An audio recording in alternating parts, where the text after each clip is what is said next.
Record. I wanted to check in with everybody this week about how it felt to be grounding and what you noticed about grounding. It brings up a lot. The subject is huge, and it's probably something that you're going to be, not probably, it's something you're going to be journeying with for the rest of your life. Your relationship to safety and how safe you feel in the world, in your world, this world, really determines what you're bringing to your life. So it's a massive conversation, one we cannot just like wrap a nice little bow around in a week. This will be something that you can come back even into my own work and just keep working layers and layers and layers off of. So I want to start out by saying, congratulations, you engaged with your first chakra, your conditions around safety, the concept of it as a meta concept in your life. And I just want to say that whatever you kicked up in response to that is of interest. That's the kind of energy that's alive in that space. So if you guys want to hop in the chat box, or you can just hop on with me here, any thoughts about grounding? Some of you are new, some of you are not new to this, so by all means, share. What you guys notice about grounding? I'll volunteer. Well, after our chat, I realized I'm a lot better at it than I thought I was. It's like, why am I not doing it perfectly according to your meditation? I also realized that I've been the life I've been living is much more grounded. It's like I created an intentional life for grounding. Mm-hmm. So having like a specific practice that I do consistently isn't how I've been doing it. Mm-hmm. It's sort of like the environment that I've created for myself that's showing up that way. Or like I've started a practice of going out to weed when I'm feeling upset, and that's really helping getting my hands in the earth, you know? And so I didn't necessarily follow like a daily meditation, but what I did notice is when I felt like I needed to ground, I came back to the meditation that we did do and just imagined, even just for a flash, the earth, like rubbing earth on myself and feeling connected to the earth in that way. And I also think it's ironic that I've had caffeine today for the first time in months, and I'm feeling so incredibly out of my body and ungrounded. It's neat to know the difference, like to see that I feel, actually, I'm like, oh, this is what ungrounded feels like. I've forgotten, and this feels really awful. You know? Yep. Yeah. Exactly. Thank you for sharing that. You brought up a lot of really good points, as per usual. That there is one of the things that we are saying hello to in grounding, and really throughout this entire body of work, is that there is no perfect way to do it. And what I wanted to get you guys to think about was, this is why I don't offer like tons of meditations. I will, but like the part of me that knows that people are going to program themselves with it just resists the hell out of it. And so I'm going to get over it, and I'm going to do a bunch of fancy meditations with Edna. But until that happens, I wanted you guys just to figure out exactly what Natalie was sharing, what it felt like to be ungrounded and what it felt like to be grounded. There's a way in which we learn like spiritual technology and we immediately go about flogging ourselves with it. And that is not what I want you to do with any of these tools. I simply want to bring this up because you're already doing this stuff anyway. You're already engaging with these things. Why not pull focus on it and notice that you are always in a relationship with your body. You are always in a relationship with grounding and the earth. That's what we're doing here. And so the more you pull focus into that and intentionally notice what calms you down, what brings your nervous system into a more parasympathetic state, what brings it up into sympathetic, what you'll notice is you can be grounded in both of those states. You can be grounded no matter what. Some big themes around grounding are money, body health, different things like that. And you will notice the more you practice grounding, that even if you're having a body event, you're still grounded and you can make those decisions for yourself with a much clearer brain, or you can still be grounded. There's still a space for you to ground. You can be grounded outside of the financial structures. That's one of the biggest things I learned in my first year of teaching, because nobody understood psychic stuff. And the trajectory was slower than what everybody was like, make 6 figures in a year, which I had long since blown that picture up as a healer, but it still was circulating everywhere. And my brain would still be like, but you're not making that much money. And I'm like, okay, so you have $20 in your bank account. Can you still be grounded? Yes. So I started to notice that the more I grounded, the more I felt safe in my life, no matter what circumstances were going on, no matter what happened. And I really wanted to share the blessing of that with as many people as I could, because it's just so healing to not need anything external to be different, to feel grounded, safe, connected to the earth, connected to your life, connected to your humanity, and not abandon that for anything. So there could be no thing that would come up in your life that would make you run for the hills and self-abandon. And we're gonna dive into that vibe tonight. All right, let me check in with what people are saying. Jack said, I felt really good all week. It wasn't until this morning that I started to feel a little bit edgy and short-tempered for some reason. Yeah, I am so fascinated. I wish I could talk to you guys for hours about your like specific details of when you felt something, this and that and the other thing, because it's so interesting to me. It honestly is. I love the twists and the turns and how it's kind of going in a certain direction and then an energy will hit and it's like, whoa. So you're not wrong. I was super edgy and short tempered, I think last week, just like really journeying with some anger. We're going to talk about that tonight. This past week felt great, but Sunday and today the energy has seemed to shift. What do you guys notice when energy shifts? Is it like you're blipping along and then all of a sudden it dives down? Or how does it shift for everybody? Same, the grounding has been really helping me not panic as much as I used to. It's been such a blessing, really. It is. It is when you can just give it to the earth, all that extra energy, and just be like, I can't take this on. Here, planet, you take it on. So much of the empathic backwash that we deal with can really be let go of. Iris says, nature is the easiest way to ground for me. Same. I literally moved my entire life from Chicago, Illinois to here to be closer to that. Same as you, Natalie. I noticed that as I look through my life, it's harder for me to see when I'm grounding sometimes because my whole entire life was set up to be grounding for me, which wasn't the case for me in Chicago all the time. Nature is the easiest way. Automatically doing this as a kid before I knew all of this stuff. Yeah, we're just putting labels on things, but these are things that you guys all do. When I live in a city further away from nature, grounding has been so much harder for me because it's less obvious, less easily accessible. So for those of you who live in cities and do not escape to the woods as much as you'd like to, or to nature as much as you'd like to, I'd like to invite you to connect with the nature that is around you, because there's nature everywhere. And even buildings and people are nature. They're made from nature. People are made from nature. There is always an invitation for you to feel comfortable here on this planet and to be grounded no matter how much is going on. Following body's wisdom, it brings me to roundedness without needing to be intentional. Yes. Intentionality is very beautiful. I really want to help you guys strengthen your nervous system so you don't need so much intention. It's just how you're living your life. It just is. So yeah, you don't have to like think about your name. You just know your name. That's how I want it to be with these tools. Blah, blah, blah. I've been feeling angry rather than scared. When I feel unsafe, acknowledging it and taking action instead of hiding. Shayna, I wonder if that's new, that anger instead of scared. Let me know. As I've gone into more grounding, more rocky situations have come up for me. Lots of conflict with 3 family members and an ex and a friend. I've had more and more chances to practice being grounded in those relationships. Right on. There was a lot of highlighting where I needed to practice more grounding, as well as questions of how to navigate these relationships.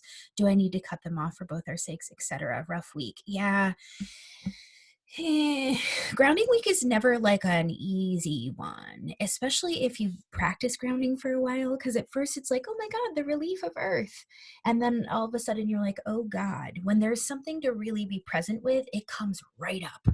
And this is why we strengthen our nervous systems for those times when there's some astrological things happening in the sky and everybody's ready to kind of clear this picture, whether it be with friends, family, exes, the government, whatever. When everyone's ready and we come up to the precipice of something moving or clearing or changing, that we have the energy to see it through. Do you ever notice how there's cycles where they don't quite complete? We want that to complete.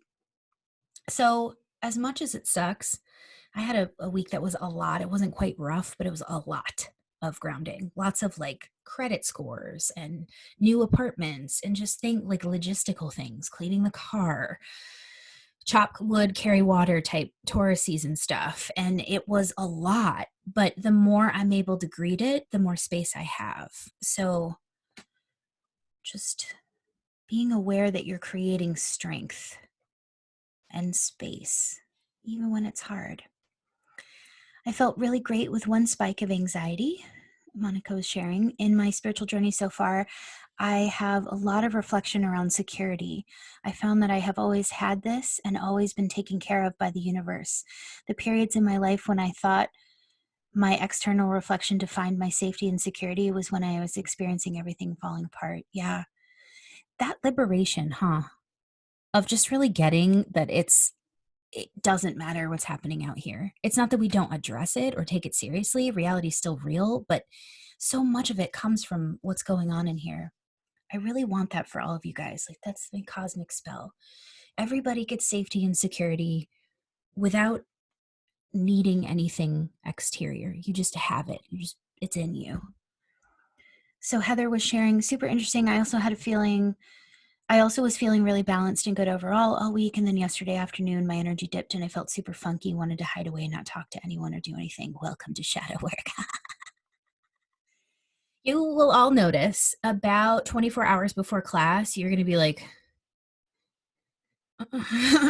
like something will be coming up because your energy is getting ready to come. Like, it is a little bit like psychic barfing. Just get it out, detox style. So if you've ever done a detox, has anyone done a detox before of any kind? Quit things before? It's not comfortable for the first couple of days of it, and then it settles in. It's sort of that way, a little bit in reverse, actually. So Chelsea was sharing, I've made it a point to just say hello and thank you to whatever comes up through my day so I can ground it. It's been nice to finally put this into practice whenever and not just in deep meditation. Yes. Carissa says, to be honest, I totally resisted being grounding. Thank you for bringing this up. Being grounded. Thank you for bringing this up. I lost my focus this week. Somehow living in a flighty upper chakra is my comfort zone. This is such good information. Me too. I like being up here. This is more comfortable. Being down here now it's more fun. Now it's a lot more fun, but I've cleared the pathways to it. And so if you've noticed that you really kind of avoid grounding, just notice that it might not feel the same way as maybe I'm even modeling it for you or somebody else is modeling it for you. There is a way that we're sort of always multidimensionally grounding, even in those upper chakras. So as long as you're feeling your body, you're feeling your sensations, you're aware of your physical form and your time and your space-time reality, then you actually are pretty grounded. That extra grounding cord exercise, the one that we practice for grounding, that's just to get you used to the concept of releasing when things kind of crescendo, right? When it all starts to add up, you've got that tub release valve that you can just drain the tub of the aura and the body of all the energies that don't really necessarily need to be worked out this week or this right now. I was just reading something as I was looking. Okay, so regarding grounding, I did have a, wait, hold on. I want to make sure I got this. Okay, regarding grounding, I did have a minor health issue come up this week, and instead of feeling anxiety, I was just sort of like, interesting, yes. But no adrenaline spike or anything, definitely felt calm and grounded instead of anxious. So nice to feel a different reaction and feel safe. Yes, please. I felt very depressed this week. That is not uncommon. Um, that's one of the reasons that I didn't like being in my lower chakras. The depressive feeling, the stuck feeling, the earth feeling was kind of upsetting. So we're going to clear a lot of that depressive energy out tonight and get the energy moving. Did anyone notice that the first part of class was just like last week? And then the second half of it, everyone was like, okay, here we go. We're moving energy. It's going to be the same way with shadow work. We're spending 2 full weeks being just literally in the gutter, just in it, just splashing around. Maggie said, I think I've struggled with grounding most of my life, being hypersensitive to energies, people, and environment. I think I've always strived to find ways to get high in the upper chakras and escape the noise and pain of reality. I recognize this. I feel like a lot of people here do, which feels like the opposite of grounding. Grounding feels like being even more aware of the energies around me and breathing through the pain and intensity of reality, which sometimes feels like too much. Really well put. Really, really well put. I feel like that's a struggle. Chris says, yes, Maggie. Natalie shared, I also quit Facebook this week so I could be more grounded. It's funny when you take social media breaks, how much clears out of the upper chakras. I highly recommend social media breaks. I started a secondary profile for Messenger, but unfollowing everyone I connect with so I don't have a news feed. It's working. Right on. Yeah, when I started teaching the psychic training in 2017, I accidentally lost my phone and then I didn't get one for 5 months. I just was like, I can't do it.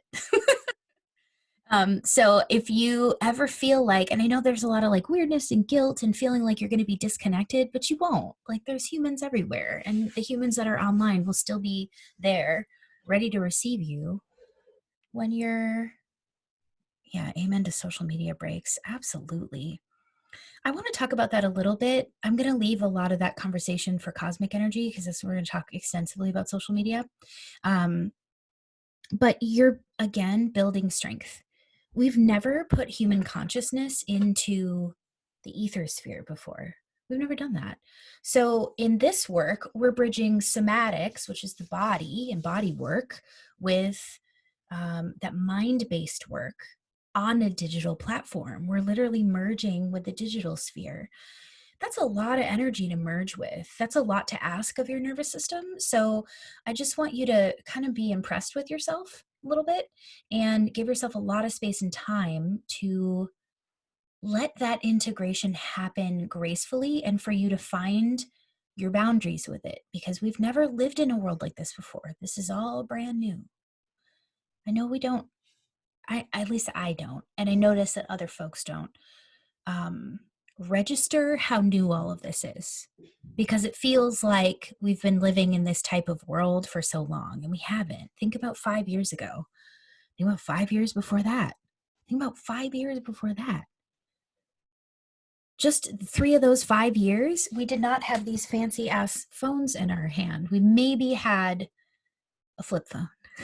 We maybe had a BlackBerry, but we were not FaceTiming and merging our face with a fucking computer on a daily basis. This is brand new. So if you need breaks, take them. If it feels ungrounding to you to be on social media or have your energy in something, then maybe disengage for a while. Okay, so I want to do a grounding clear out, and I want to teach you a little something more, or share with you and show you a little something more about grounding, and that is a grounding for your space that you're in right now. So let's do it. Go ahead and close your eyes. And would you get your body cozy? Get that beautiful little meat suit that you're sitting in, nice and cozy.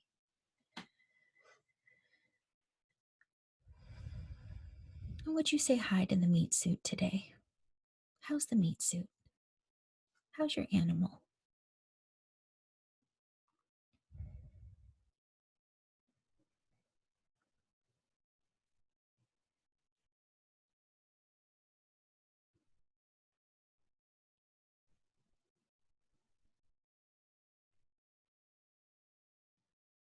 And whatever you're experiencing, whether it be rage or peace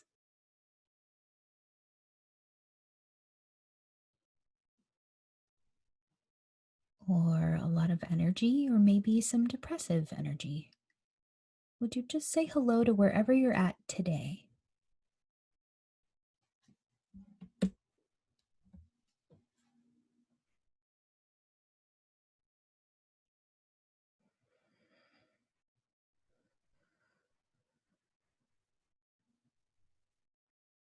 Take some deep breaths. Let your shoulders drop.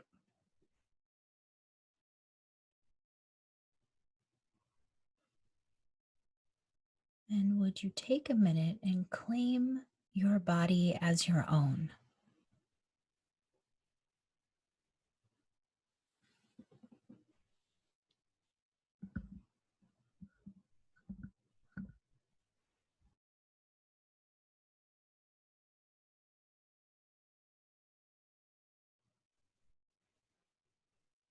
In whatever way feels good to you,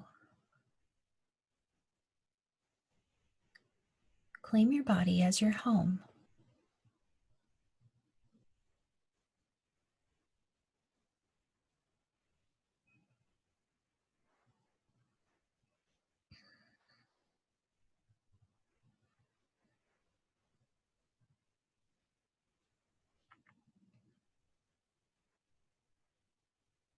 If there's any communication from your body about what it needs or wants,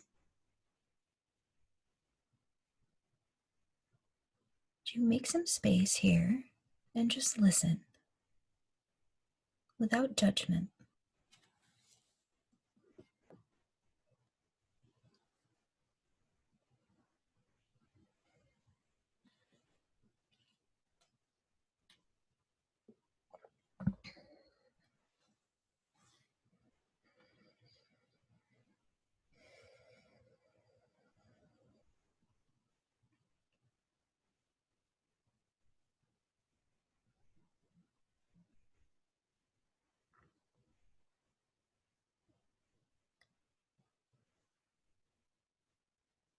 Thank your body for the information coming up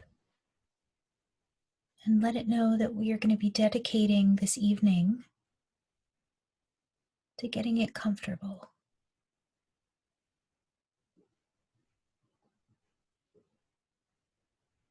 Would you also let all the different parts of your personality know that they are also our focus this evening?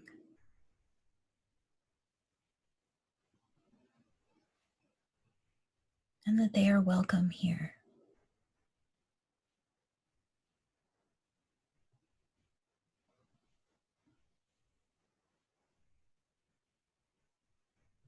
If you've had any sort of a judgment or an avoidant energy around your ego,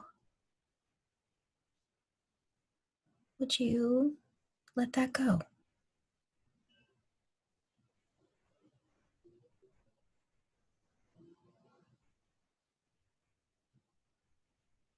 And a really great way to let that go is to engage with your grounding. So, in whatever way feels real to you, would you connect in to the earth?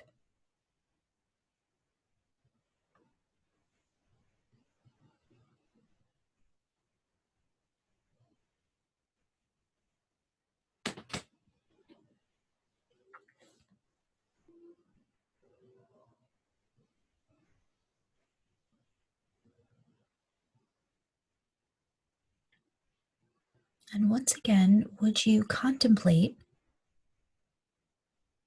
and communicate with your sense of safety.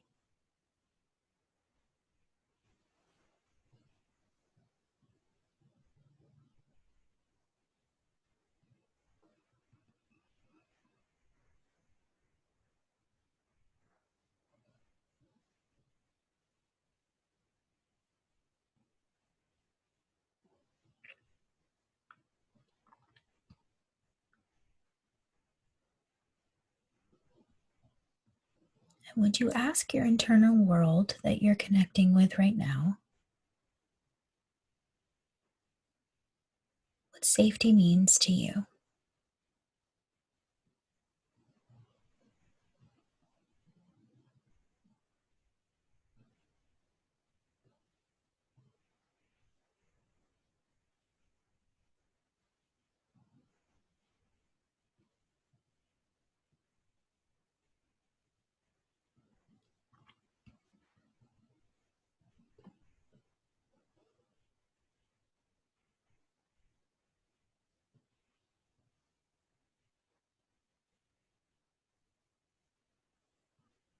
Everything you have going on in your life to some degree or another,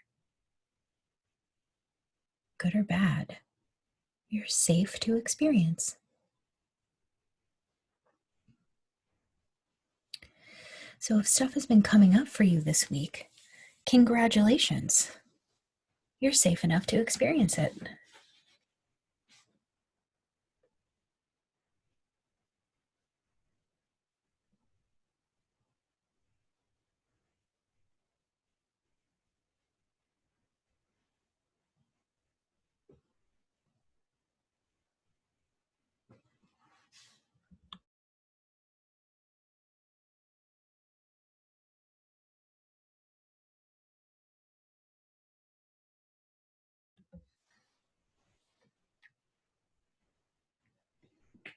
Now, would you also say hello to the places where you feel unsafe? What have you not been able to do for yourself or accomplish for yourself?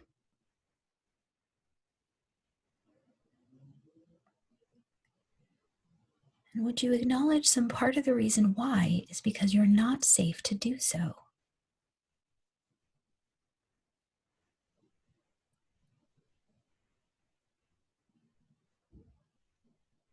So the question is never, what's wrong with me? I'm so fucked up. It's how do I get safe to have the thing?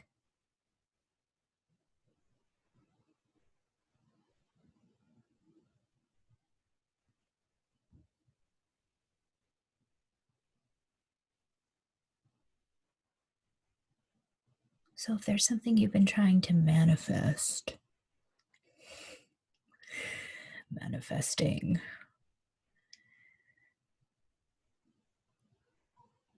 would you see if there's something that would be unsafe about you manifesting that?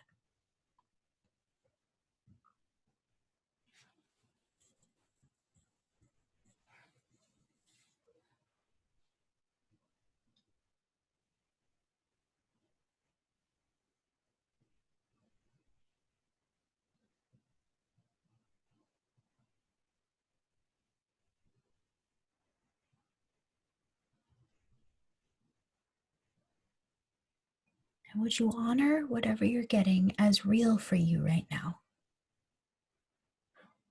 We're not going to die on a cross here. We're just acknowledging it.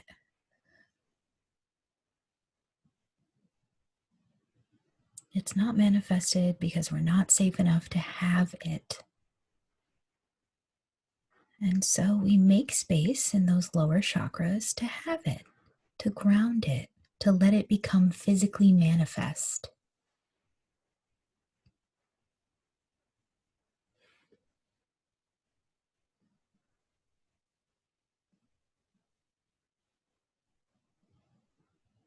And there's a few ways we can do that. The clairvoyant way is to pick a color that's been super compelling to you lately, really earthy and grounding.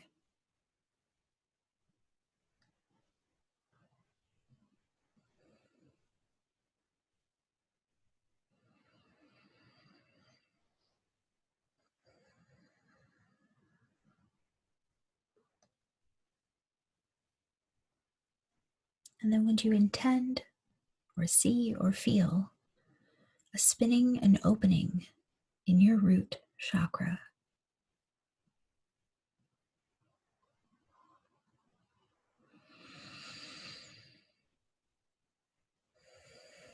Letting this color fill your first chakra, letting it move for you down through the layers of the planet into the core of the earth.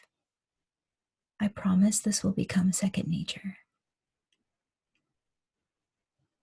You do it enough, your body will just start doing it. You'll go ahead and get unsafe about something, and your body will automatically ground.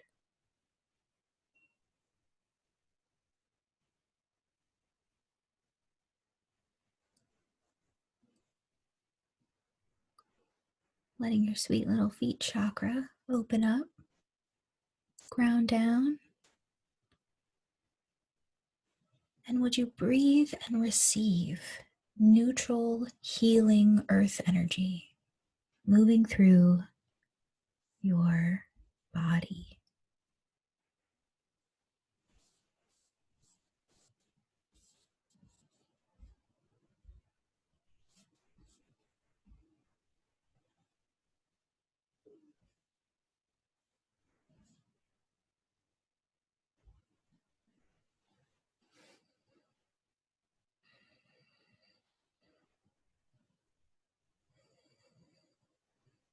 Would you see and feel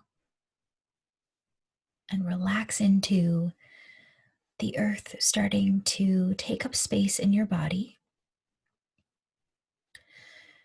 crowding out any concepts, thoughts, ideas, energies, anything that's a lot, maybe more than you need to shoulder.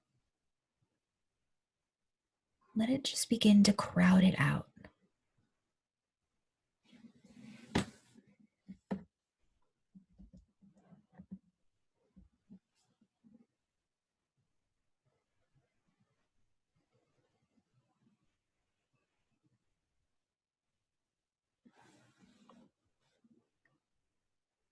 Breathe and watch as the earth energy spins up through the first,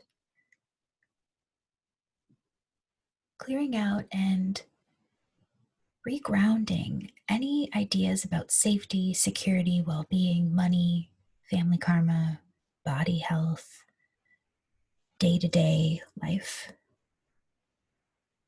Any old patterns, just relax and let them go.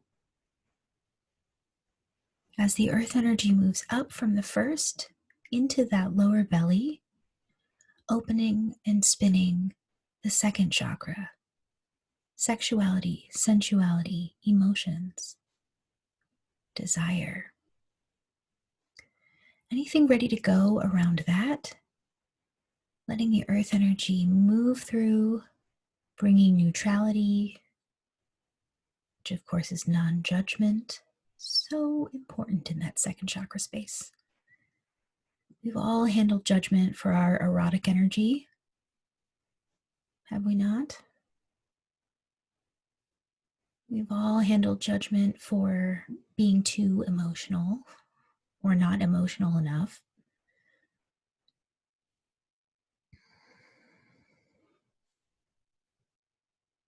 Letting the earth energy come in is like a soothing salve to that kind of wounding. Breathing deeply, allowing the earth energy to move up into your third chakra, clearing out any strange power dynamics. Anything in the way of you fully expressing who you are in this lifetime, your personal power, self-esteem, self-confidence. Can let it go in and clear out middle school for you.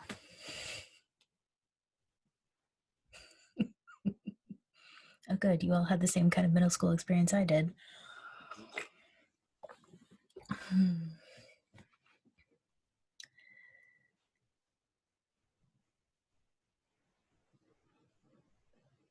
We'll talk more about that in the last class, the psychic womb. Moving up Through your diaphragm, taking a big deep breath. This is where a lot of people get stuck from the third to the fourth. Do you ever notice that like spot right there? Breathe into it. Move that energy up from the third into the fourth, letting the earth energy move into your identity, your ego, your heart space. Yeah. Heart spaces are a very good thing to put hands on if you need to.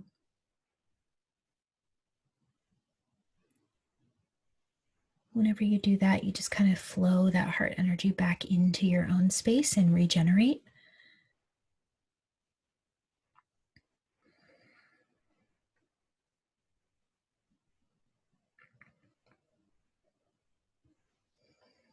Letting that neutral earth energy spin and open. And just say hello to all the shadows in that space. Let them know that we're going to come back to love them up, integrate them, be a good friend to them.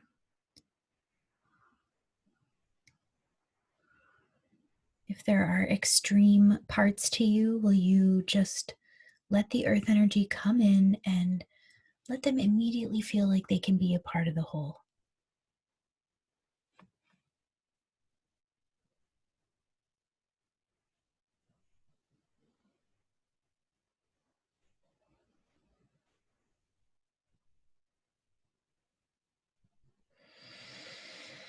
Let the earth energy run down your arms, clearing out your creative channels. You might even just want to shake out your arms, shake out your hands.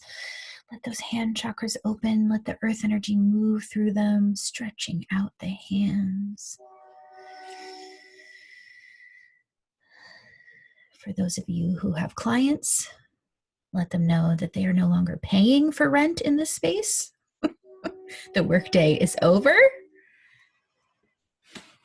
And reclaim your healing hand chakras for yourself today.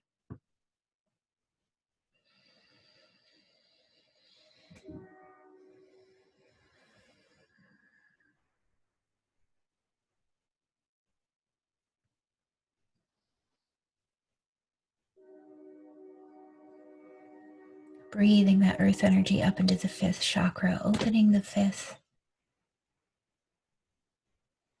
Everybody's got that chakra that just takes a long time to actualize. The fifth is mine. Maybe you relate.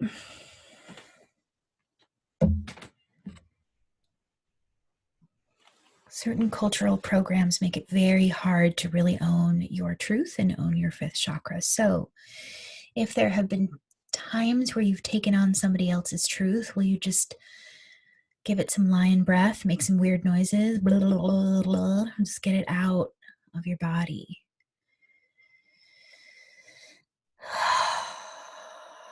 A little Kali breath, a little lion breath, tongue out.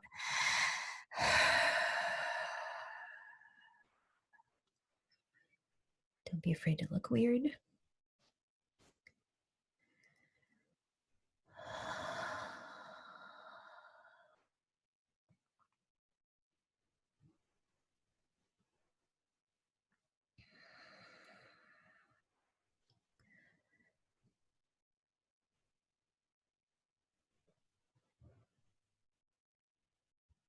And there's something else Spirit wants me to highlight about this. Really giving a nice, healthy earth flow into your fifth chakra as a means of creating some more connection, healing with each other. We're arguing a lot, us humans, on the interwebs. We're doing a lot of talking to each other. It's the first time ever that we've been a global culture. That's a lot on a fifth chakra. So I see a few of you doing the massaging thing. That's awesome. Massage that neck and throat.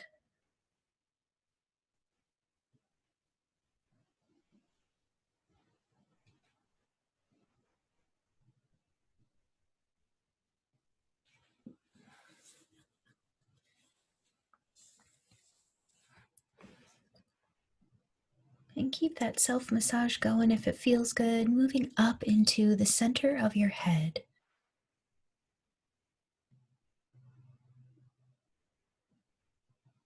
Yeah, so the touch points might be the back of the skull, right up in those eyes, covering the eyes with the hands, nice and warm.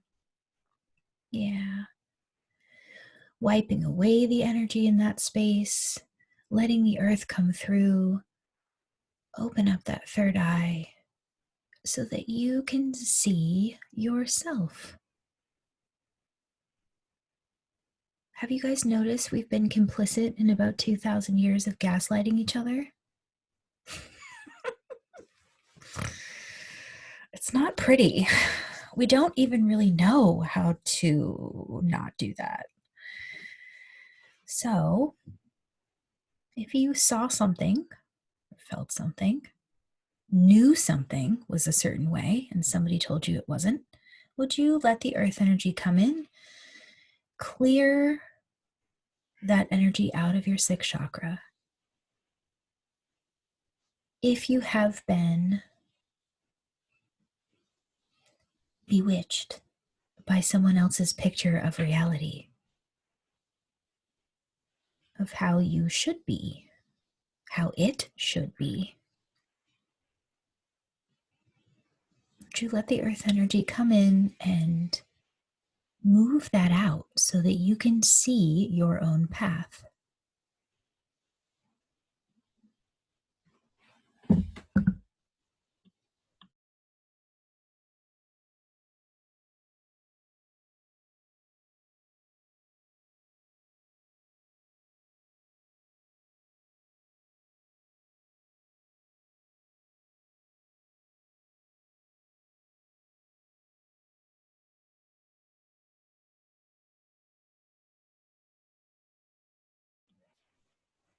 Taking one last deep breath in, allowing the earth energy to move up through your seventh chakra, fountaining out the top of your head and into your aura, clearing out all the 12 layers.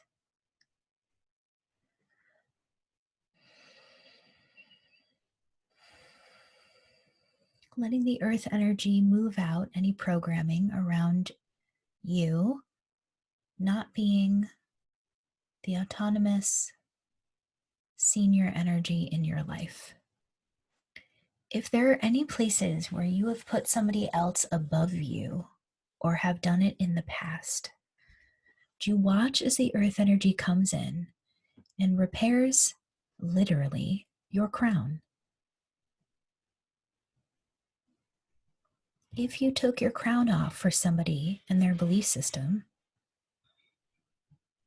would you heal that by letting earth energy move through that space?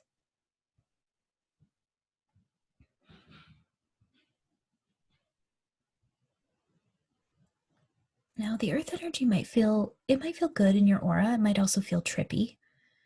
It's kind of a weird thing to clear out an aura, which is an energy body with earth. But what it will do is make it more real. It'll bring a weight to it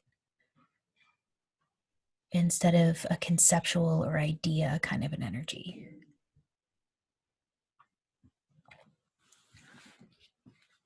So would you kick back and relax and enjoy the gravity of your aura? Actually feeling it around you.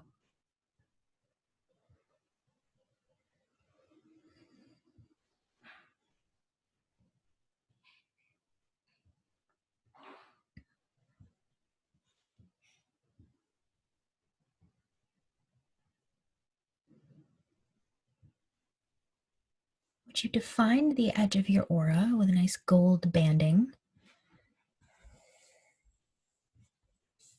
And that's not to keep anything out, because you are the all that is. There's no separating out anyway at a certain level. That is just to define your individual space. Just so that you have a place where you know you're working. Like in the sandbox versus out of the sandbox.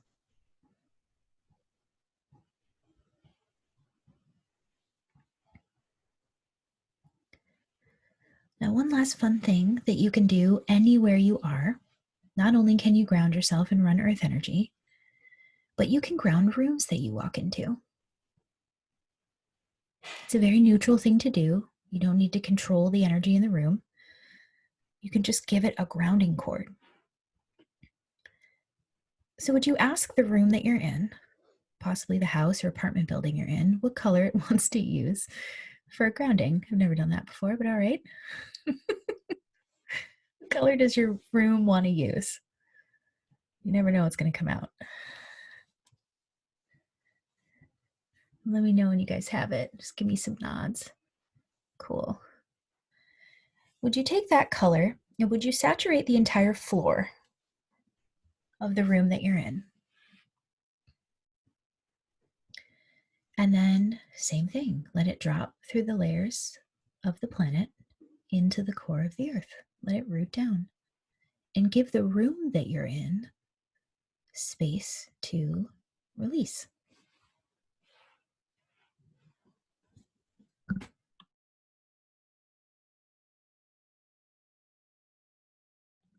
This is particularly helpful if you are cohabitating or using co-working spaces. You can ground the room that you're in. It's also helpful if you feel like you have ghosts or something in your house. Or extra energy that doesn't necessarily need to be there. Oh, good, I was reading someone's picture. That's hilarious. So let everybody have a space to release and recycle down into the earth.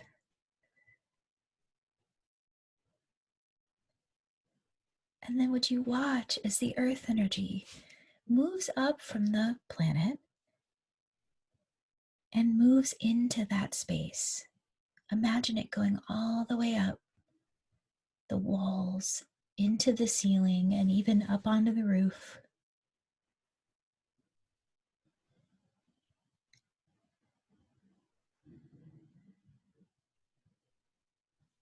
Watch it generously giving and giving and giving and giving and giving.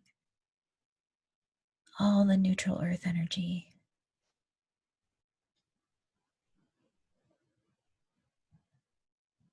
As it's recycling and composting anything ready to go.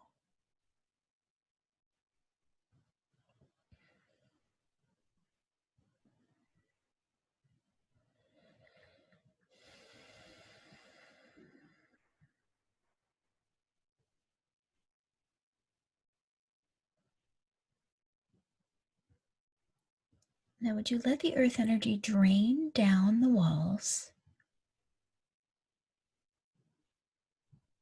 back into the grounding cord, but really saturating the whole floor? And then as you drain it out, would you pull through a clean, crisp, clear gold energy? You guys know that real crystalline gold that almost has all the frequencies of color in it? It's reflective, that kind of gold.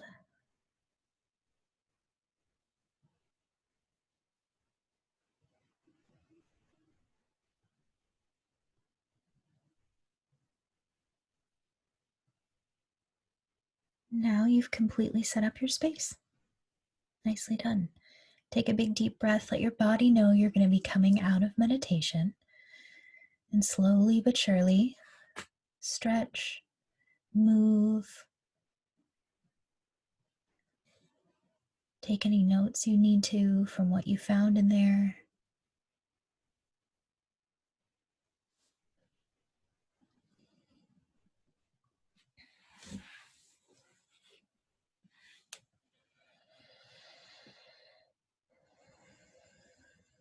And then the chat is open for you guys. If you have anything that you noticed, anything you want to workshop,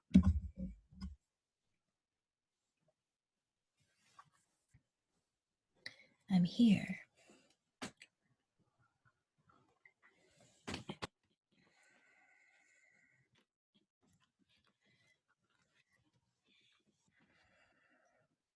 Oh my God, I love that. Natalie said, I saw teal for my cabin, and then she added gold before you prompted it. Yeah, see, these things are just universal. I'm not making them up. I'm certainly not that intelligent. Just one of the whole, just like everybody else. Oh my God, and Jack's cat is back. Oh, gato. What else, guys? How was the grounding? I have been having a lot of neck pain lately and realize that it's because I've been working so hard on my fifth. Yeah.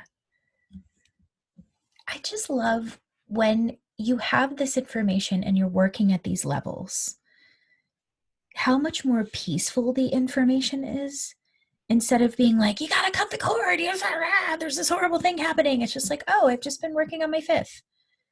I'm not dying. I don't have thyroid disease. I just have a fifth chakra that's been opening and clearing, and I need to hold space for it. And these tools they're a balance in and of themselves around how to show up for yourself so that you can actually be with the parts that come up peacefully. Elsa said, any advice for moving headaches? Yeah. The beginning of the psychic opening in here requires Advil for me personally. Like, I don't mess around with it. I don't like headaches. I won't take drugs for pretty much anything else, but I do for headaches. And so I'm a big fan of massages for that type of stuff and just bombing it out with like 2 Advil, ibuprofen. It's not uncommon to feel a lot of pressure in here as we move the energy out. Wait until we get to the creating and destroying one. We're going to be moving all the energy out of that space.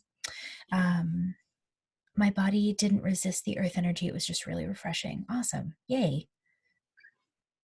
Personally, I saw a taproot running through my body, and at each chakra, a shoot of ivory came out to fill and clear them. That's so cool. Oh, I love it. There's so many different ways to interact with this. Okay. Funny, my body gets gassy and to resist the earth a little bit. It wants to keep the air. Gemini problems. Amazing. Yeah, I hear you.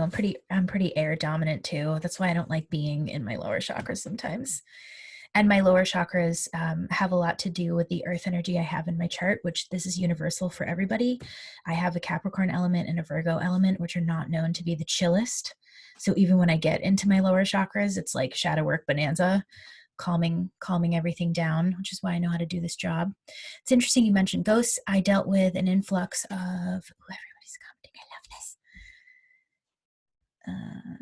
It's interesting you mentioned ghosts. I dealt with an influx of supernatural activity in our house that even has awoken my partner in the middle of the night. Since we began week 2, the floodgates have opened. Yeah, physicality. We're saying hello to energy and physicality, and a lot of things will pop and crack and snap and move. And there was even something that fell off the wall earlier, and I was like, it's fine. It's physicality. It's moving around. I wonder if you're feeling safe, Maggie, if you like still feel safe with that, or if you feel like there's a lot of people don't feel safe with ghosts. I ask that because most people don't. That was very helpful. I've been feeling difficult to ground given the collective uncertainty we are experiencing. I really want to move, and my root chakra keeps reminding me. So it's been hard to work with. Interesting. So you really want to move, meaning, oh, you want to move house and hold on, let me get Stassi on my screen. You want to move house and your root chakra is just giving you hell. Yeah, I hear you. Cancer Capricorn life over here. I'm the same way. Whenever I have to move, I have existential meltdowns. Apparently, the older I get, the more I have those. So just keep reminding yourself that you'll move into the next picture. Remember that thing about manifestation? You'll move into the next picture. You're just kind of journeying with the contrast. That's all we're doing when our manifestations slow down is we're like, oh, this, not that, nope, this, looking at the patterns that we create those things with and the anxiety that we create it with, and then really learning to move through that and ground no matter what, you know? But I feel you. That gets really frustrating when your body wants to move or your life wants to move and the grounding hasn't quite caught up yet. That's why doing this intentionally every day, like using it as a practice, especially if you guys want something to move physically, is really really helpful. I have a Libra moon, Libra south node, air burped all night on our last session. Sorry for the typos, also my air energy. Oh my God, I love it. You don't have to apologize. I love air energy. I love every bit of the elemental energies that we have going on here. I've got a lot of beings, ghost presences around my partner and I, mostly around him. I do most of the work in the bedroom, and he's been having a hard time being in there, even just to sleep. Like I've made a space he's uncomfortable in, and that's Iris. I think that grounding, where's my Iris? Where'd she go? Can't find you on here. Oh, there you are. Hi. The space grounding exercise is going to help out a lot. Like actually just grounding the space and clearing out for one partner doing the work and the other not doing it, which by the way is no problem whatsoever. It's not like a thing, you know, we don't need to make a story up about that. I say that because I used to be like, I can't be with you, you don't do anything. And that's not necessarily true. Our partners will transform around us as we do this work, and we don't need to force it on them. I'm saying that for my benefit. And so the work there, or the room that you're doing the work in, if you ground that and run it at an earth energy, it'll clear out and it'll be a much more peaceful space. And I saw that shift for you too when we were doing the gold. Like you're like, oh my God, that relief. I think he's going to feel that same level of relief if you just run earth and then pull through gold. He won't feel the residual of the stuff that you haven't quite moved through yet, or that might be overly stimulated in your space but hasn't shifted. So yeah, that should help. Feel free to text me, let me know how that goes though. I think I might have mentioned this last time, but I kind of want to highlight it because of this conversation. We typically shut down our seeing and our ability to be psychically aware when we were kids because it was scary. We had no context for this stuff. And our Christian parents certainly weren't helping, were they? Or Christian programmed. They might have stepped out of it by then, but the tribal lineage of Christianity and the way that it misunderstands almost everything, sorry, witch talk, is detrimental in the way that we interact with the spirit world and the way that we see it. And so when we were kids, we maybe just didn't have the bandwidth and certainly no support network to acknowledge what we're seeing as real and have some kind of a context to it. So when you open up your psychic abilities again, it comes with a fair share of freakiness at first. You start to remember why you shut these things down and that things were maybe out of your control at the time. That's why I really like that mantra, this is my body, this is my home, I'm in charge here. This is mine. And really claiming that. I could talk for a million years on that one. I think I'll leave it there for now. Okay, Maggie said, I haven't felt safe. In fact, scared as shit when I hear supernatural noises, especially at night. I saw and heard a lot of supernatural or spirits, dead people as a child, and that terrified the shit out of me. So it felt like a throwback to those times of terror. So this is where, oh, this is so good for a shadow work class. This is where you really get to breathe into that and notice that there is nothing to be afraid of. You are in physical form. You're in charge of this realm. You've got the body, baby. You're in charge. So I'll share a little story with you in hopes that it helps this situation and demonstrates how you can just opt out of that childhood terror by growing up in a spiritual way. I shut this stuff down a lot. I grew up in Connecticut, and so it's very active with ghosty type energy. And of course, my friends and I were just seancing for our lives and dredging everything, all of this stuff up because we were young psychic kids. We were fascinated. We want to know what's going on there. And I remember shutting it all down. I remember hearing a really scary voice that was plain as day, and I was like, I do not think so. And that was about 5 or 6 years old. And then I didn't go back from there.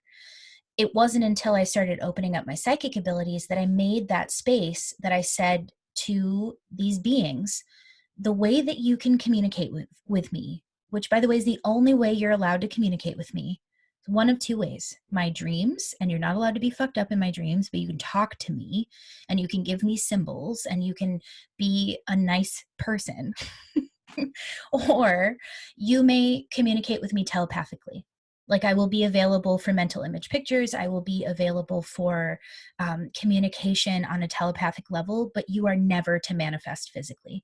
And I highly, highly, highly suggest you do some version of that.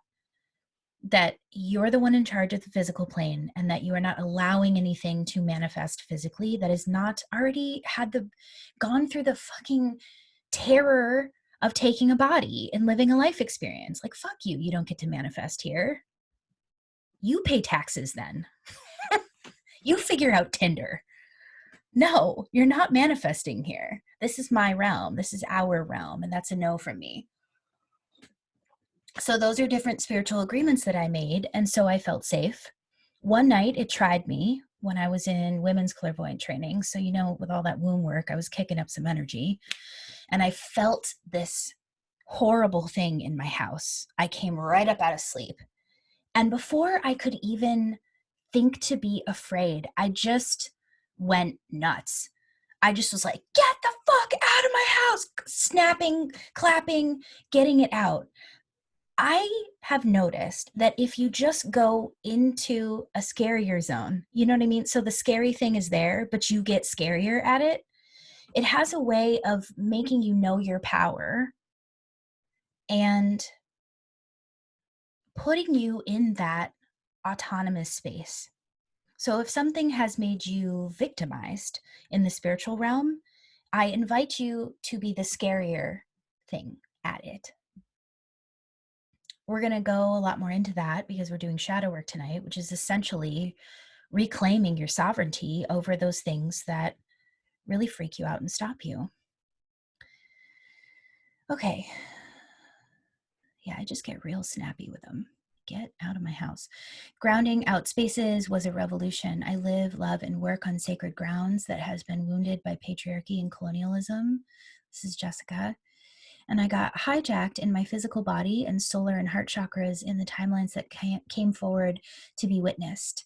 I realize now that I can support the land and the energy with my grounding. Yes. Yeah. You can ground and stabilize and help clear out any energy you find yourself in without having to exhaust yourself. So there's a little thing here.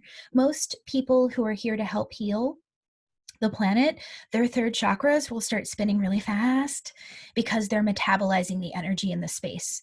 And that's running the energy through their physical form to metabolize the heaviness or the weirdness in whatever room that they're in. Do you guys ever notice that that's happening? Your body is responding to that energy. So now you can say hello to that energy, upper chakra, still be running your own frequency, or a safe level of empathic energy, which is basically like feeling a twinge and being like, oh. And instead of that being a projection of something of like tons and tons and tons of stuff you haven't cleared out of your second chakra, it's now an accurate physical vibration feeling. And you can also say hello to the energy. Does that make sense? Kind of. A little bit. Yeah. So grounding the space means that you don't have to run it through your body. Ira says, I can relate. My partner feels uncomfortable too. He thinks I'm summoning things with this work by opening up my channels again. I know that's a really common first chakra picture, first seventh chakra picture. When we're talking about grounding and safety, we're always talking about sovereignty. Are you the one in charge? So when people say, I'm really afraid, first chakra, that you are summoning things, seventh chakra, I'm afraid that I can't control myself and my life in this way. And that's really normal for people who only interact on the physical realm, really. It's not abnormal to feel that way, but you're definitely not. I mean, you're bringing yourself out. Like Frozen 2, when Olaf sings a song about understanding the crazy stuff when he's older. Oh my God, I have to watch that movie. Don't be sorry for witch talk. I see you. Yeah, don't get me started on Christianity. Horror movies have done a number on us. Clear agreements and boundaries with ghosts. Yeah, thank you for saying that, Natalie. This really does come from a lot of cultural programming. I mean, you watch any of these movies, and it's just victimization after victimization from the spirit realm. When it's really not the case. Like, you have to have almost no aura and a bunch of agreements to be victimized in this lifetime to go through that. And some people are experiencing that. They are. And my heart goes out to them. And my grounding cord and my grounding exercises are for free online because of that. I want people to stop being a victim to those pictures that were perpetuated by Hollywood. I appreciate that you said our lineage stuffed out our psychic intuition. Yes, it did. I just had the memory of when I was about 5 and I made a circle in the dirt. I told my dad I made the circle to keep the bad spirits out because I was tired of them. He stomped out the circle and told me it was evil. I shut that part of me down pretty quickly.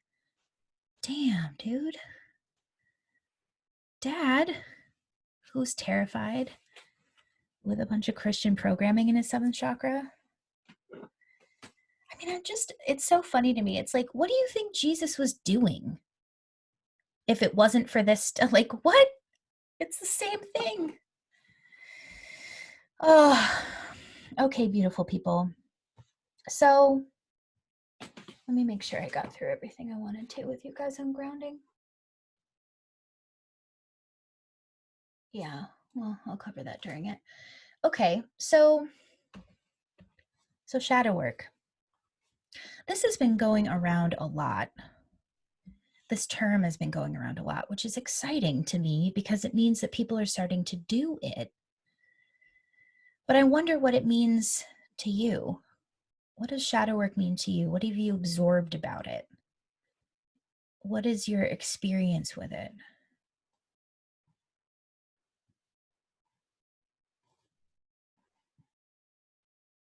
What does shadow work mean? I bet you guys have really great definitions.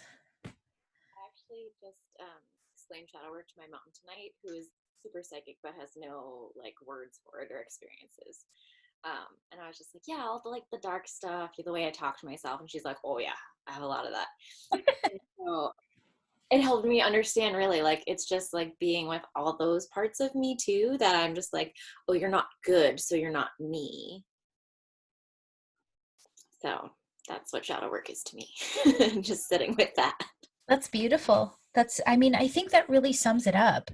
I know that there are probably way fancier definitions, and Carl Jung began that conversation in earnest.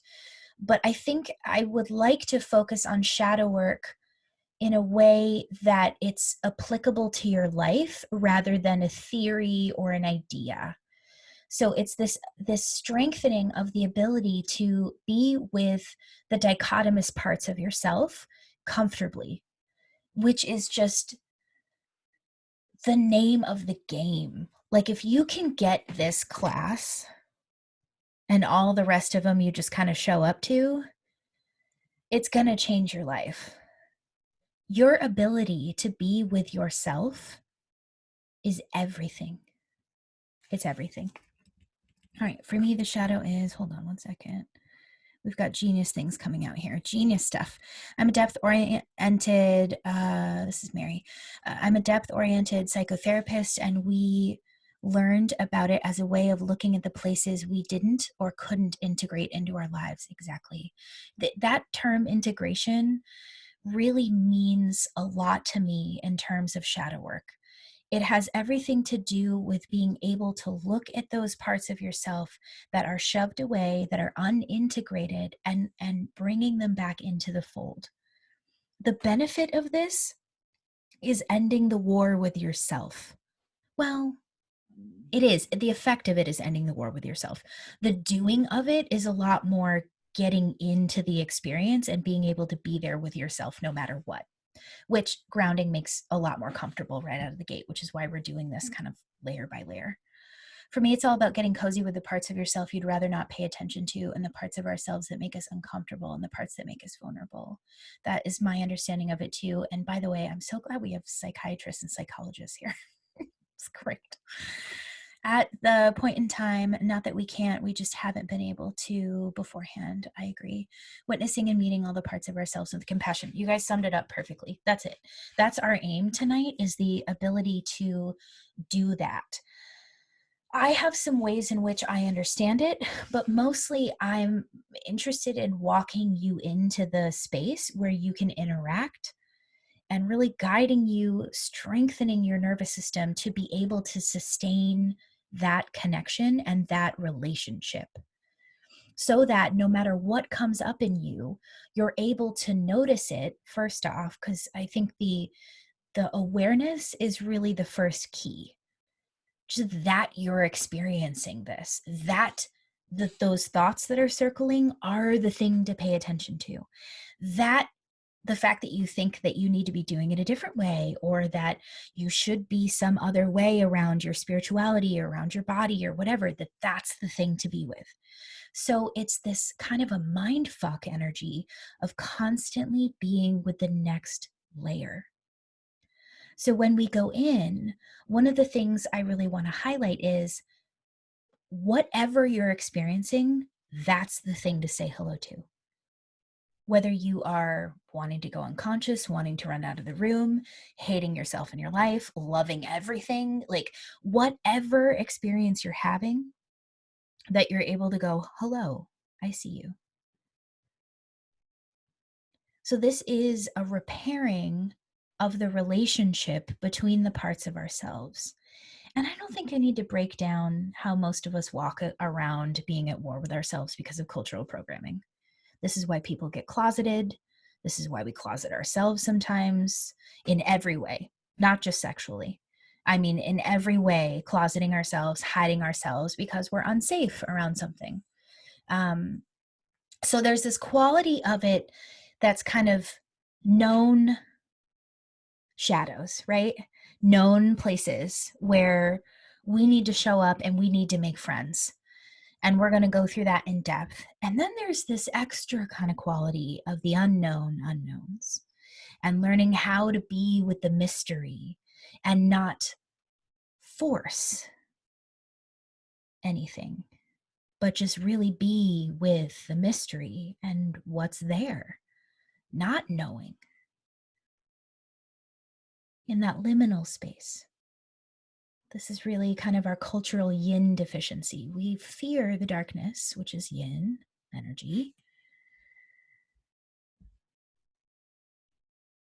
Just check in here. So real. I've been doing a few styles of shadow work in the past 6 to 7 months, owning and loving the fragmented pieces of self that we have rejected, no matter how we have been told to judge those parts of self.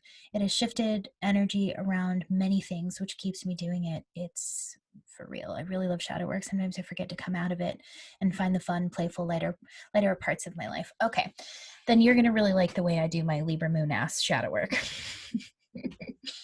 Shadow work to me is a study of integration, but it's also a study of dichotomy, just the two different sides of things. So wherever you find a light part of your personality or a light part of the world or a happy thing, I invite you to engage with the detrimental. Now, the younger generations are really getting this. This is that call out culture thing that I think is actually really amazing, because what they're seeing is the shitty side of these things that are like happy, light, bright type stuff. Then you got to make the rounds again. If you see the horrible thing, you have to come back around to the healing and how that thing is indeed helping the healing of the world, and your interaction with it expands and helps the healing of the world too. So that's a little bit more of like the chaos theory that I like to operate on in my shadow work. So if I'm going to see the gnarly thing, I better see the positive thing about it. I better see how it's keeping me safe. I better see how I need to respect it as a part of the whole, because if it didn't need to exist, it wouldn't. So looking at something that is and telling it that it shouldn't be, On one level, it's a way that you have contrast, right? In human life. Nope, I don't want that. Yes, I do want this. Nope, I don't want that. That's not what's good for humanity or my humanity. Yes, I do want this other thing. But on some other level, we need to kind of give into the mystery and be like, I don't know, I'm going to explore here. How could this be working for me? And in doing that, in saying hello to how it's working for you, keeping you safe, protecting you in some way, which is, by the way, what the shadow does, it comes out when you're threatened, right? It comes out when it needs to whack some people around you, including yourself. And so the respect that I found for it, that it's demanded from me, is an energy that I share in this work. And it is fun and it is playful. I truly love my darker selves. There are a couple of them in there that I'm like, oh God, it's like embarrassing to the degree that like my nervous system gets all weird about it. But even that, I've learned to have a perverse level of like excitement around it and the ability to be like, yes, yes, yes, yes, yes, yes, yes, yes, yes. Ooh, I'm so embarrassed. I can't even look at that. Ooh, I really fucked up there. That was super embarrassing. And I just sit with it and I get hot and I let it process through my body. I want to check in with everybody here. Shadow equals big brother energy. That's great. All right. So there's a lot of things I could say about all these subjects, but none is more important than us diving in and just holding some space for the work. So I'm going to walk you through doing my psychic version of shadow work. Please always integrate and use your other tools.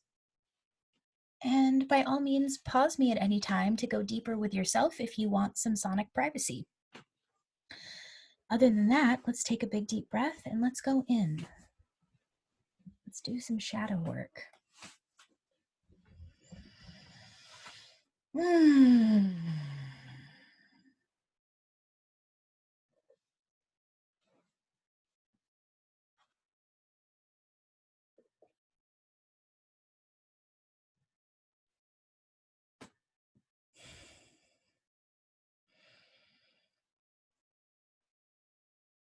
So, whatever you're thinking, whatever you're feeling, whatever you're doing, would you greet it?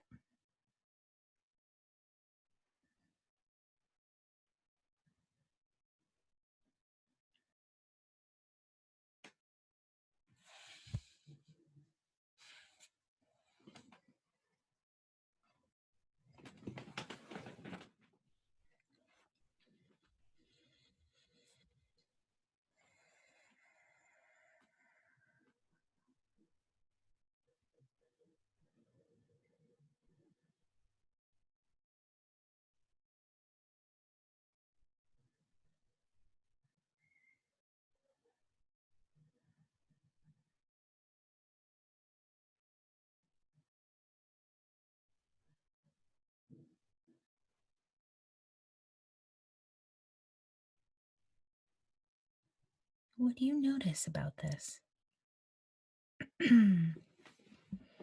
What energy are you in right now? Just take note.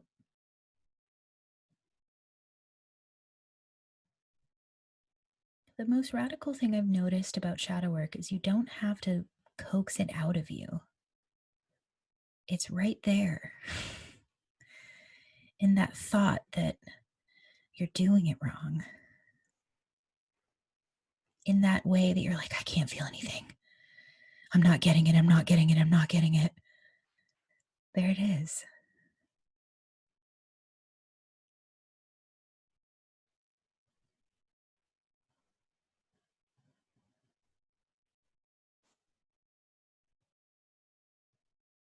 So here's how we do it, my fellow beautiful humans. We sit and we listen. We cultivate the ability to be with what is. And that aspect of us can look upon any thought, feeling, sensation, emotion any aspect of our personality communicating through those thoughts, emotions. Seeing behind the curtain to that aspect of you that's likely desperately trying to protect you from something that it doesn't see that you're so much more than that.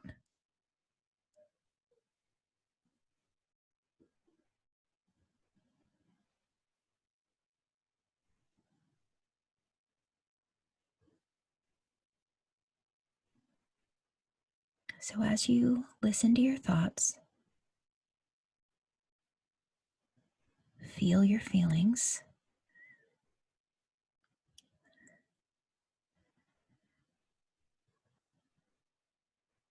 would you very gently say hello to them? Would you let them know that you respect them, that they absolutely can have a voice here,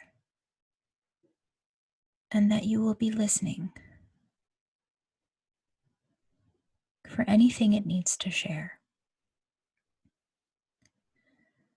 Now, as you do this, I want you to keep the part of you on that can just simply observe these things and say, thank you. I see you. I love you. Thank you for trusting me with this truth. I'm going to be quiet for a couple minutes, and I just want you to try that to everything that comes up.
So let your body know, wherever you're at, with this aspect of you, whatever you're journeying with, know that you're going to be right back and that you will never abandon it again.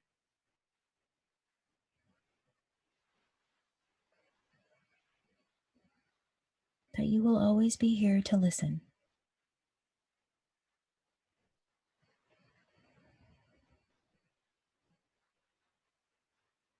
And whenever you're ready, take a big deep breath.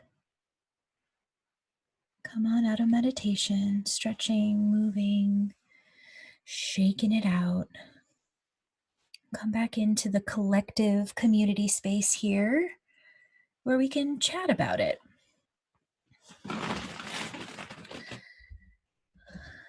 So the steps for shadow work: being able to be with yourself, being able to respect what comes up, being able to hold the energy as it does.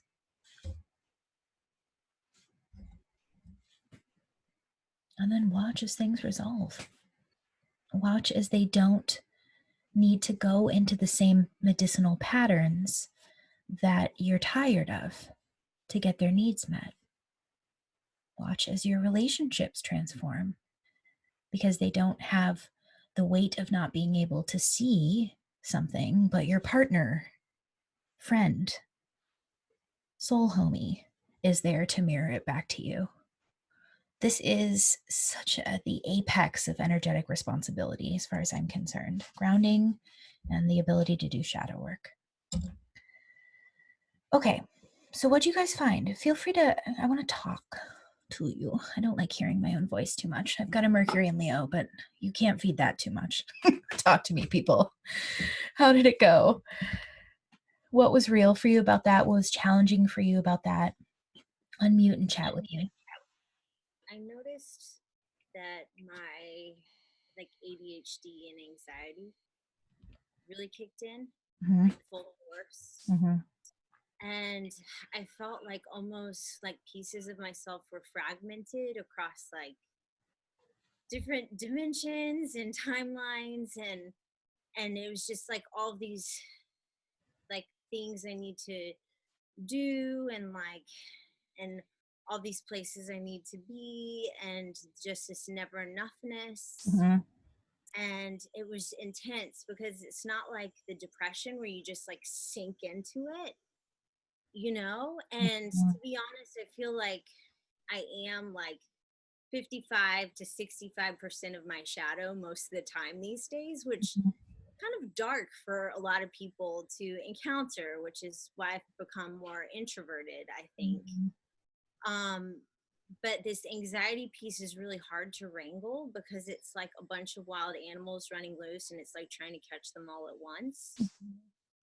And I feel like, I don't know, it just made me realize that I think I let my shadow run the show a lot in my life. It's like I went from being somebody that would repress it and try and keep it together and be like the sweet Libra sun sign, and now I can't do that anymore. And it's just like everything's like volcanically exploding everywhere constantly. And so I just decided to stay home or not talk to people in order just not to involve them in the volcanic explosion.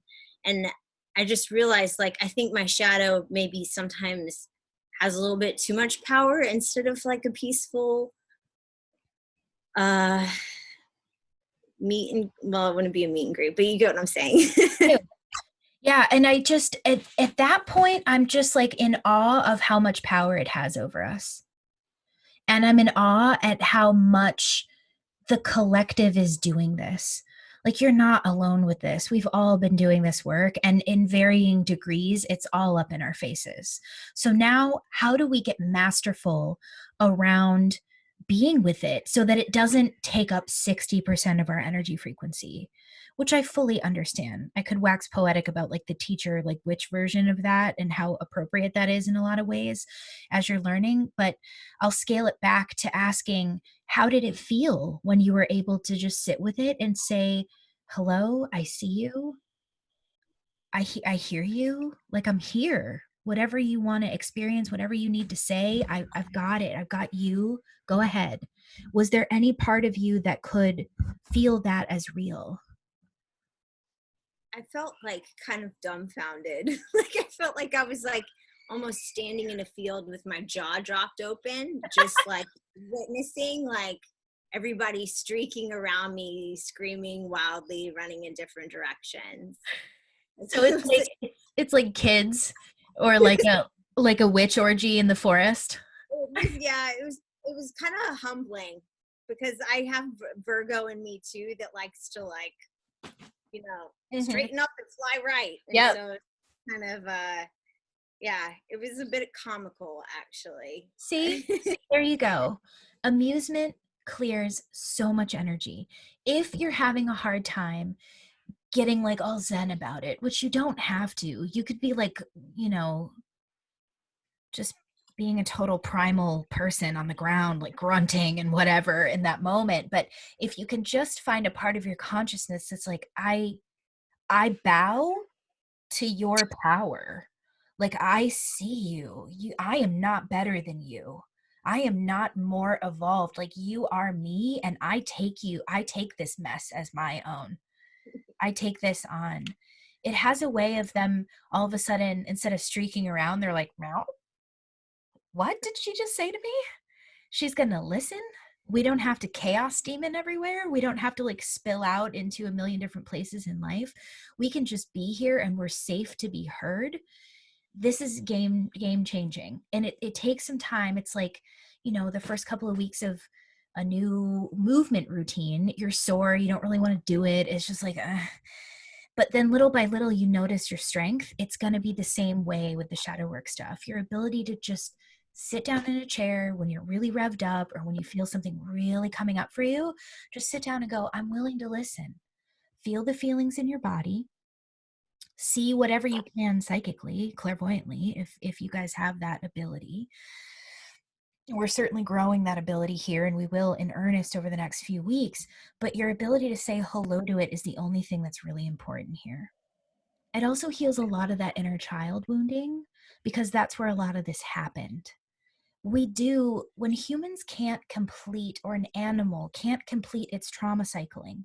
So you bonk your knee and your mom stands you up and says, stop crying, because she's in the middle of a grocery store and like literally can't handle it. And so then you don't get to be the little gazelle that can shake off the trauma. You had to stop the trauma cycle. It's as simple as stuff like that. We all know that as the new crop of parental energies on this planet, really housing all that stuff for people. We know you can't do that and how much damage that causes, but unfortunately our life experience was that. Straighten up and fly right, and there is a really beautiful element to that quality that should be there as well. That Virgo element needs to be there to balance out some different things. And so as you go through, and the secret here is really that it is your astrology. It's that personality structure of your astrology that you need to honor each one of those voices and how they interact with each other and where they're at on their actualization process, in order for you to really guide yourself in the way that allows for integration and actualization on such a high level.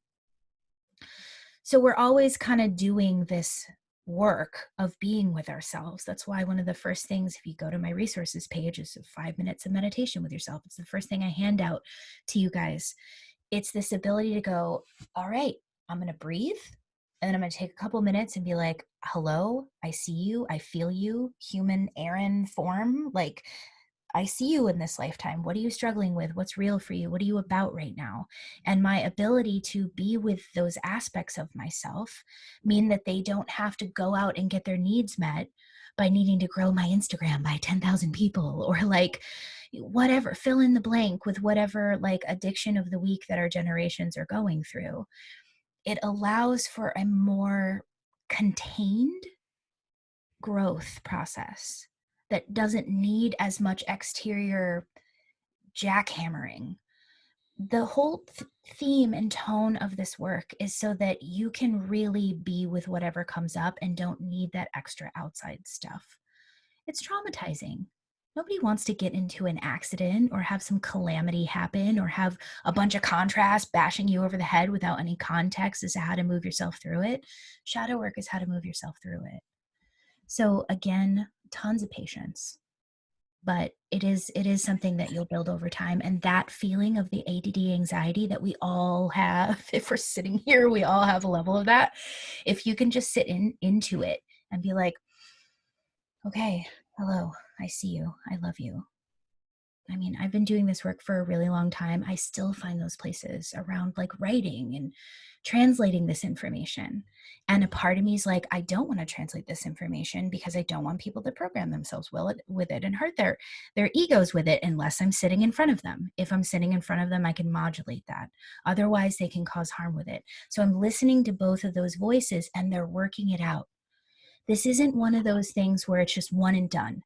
You'll come upon different aspects of your personality that you're able to go, wow, that feels so much better and more integrated, but there's still no answer to the complexity of the thing that you're asking because it's more complex than just you.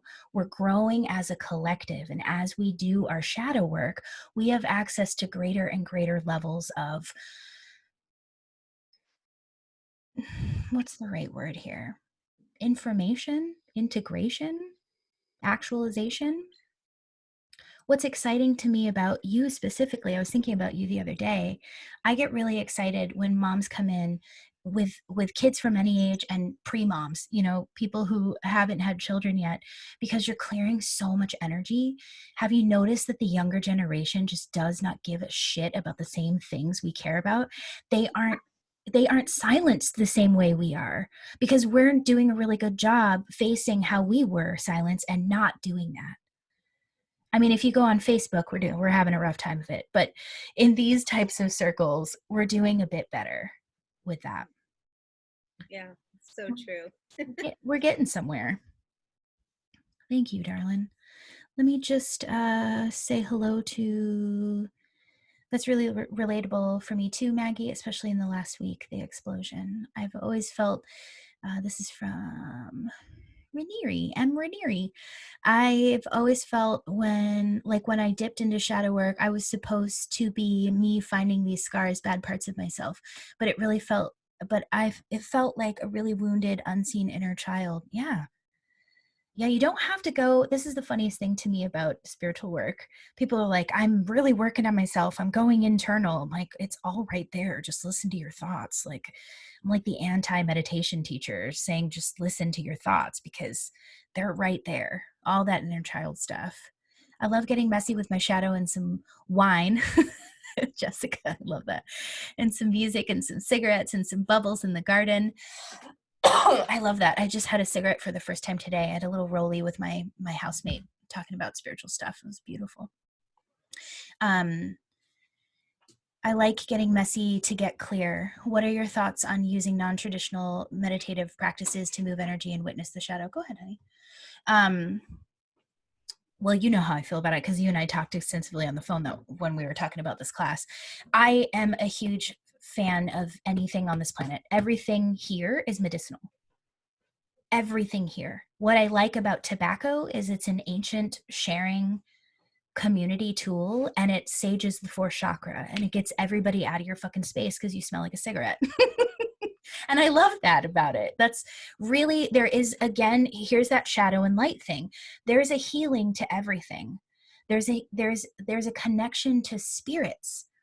The spirits of alcohol. I personally love gin and tequila. Those are my spirits. Sometimes I get a little sloppy, a little chaos demon-y. Sometimes I'm like yelling at people in the streets and I just watch myself and I'm like, oh, I needed to get that out. Like I needed to say hello to that energy. I needed to smash glass in an alleyway. I needed to do those things. I'm not hurting anybody, right? And I'm not like lawless within myself because those aspects of me aren't untended to. They're very tended to. They're very conscious. So now when I get a little slippery into the ether sphere or use one of the medicinals and kind of fray my energy out, I'm accessing those skittered out parts of myself that shattered way back when, touching them, accessing them, and then bringing them back home to me in those moments. And I've learned how to be non-judgmental and also not harmful. You know, I'm not harming people in this process. And if I am, I can apologize for it. So medicinals are a yes in every format to me. I really suggest, if you have judgments about a tool that someone's using, that you see the benefit of that tool. You know, people are alcoholics because it numbs the abject pain and the emotions that they cannot feel on a daily basis. Why would I be mad at them for that? They're reaching for relief. And this is coming from a person who had their entire life ruined by an alcoholic mother as a child. And I still am like, thank you. Thank you for helping us relieve the tension of the nervous system energy. Thank you, cannabis, for helping us access the different layers of frequencies of ourselves. Thank you, cigarettes, for helping to sage the fourth chakra and getting really clear about a bunch of different things about colonizer energy. Thank you, fill in the blank. Thank you, cake.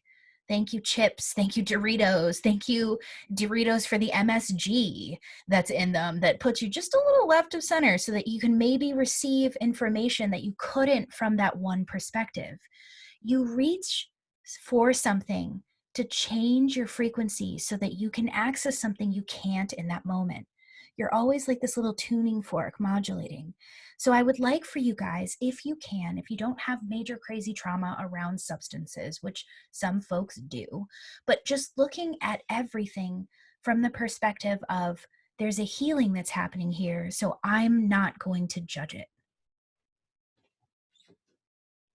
Such a huge part of growing up spiritually. Thank you, Jessica. You're such a blast.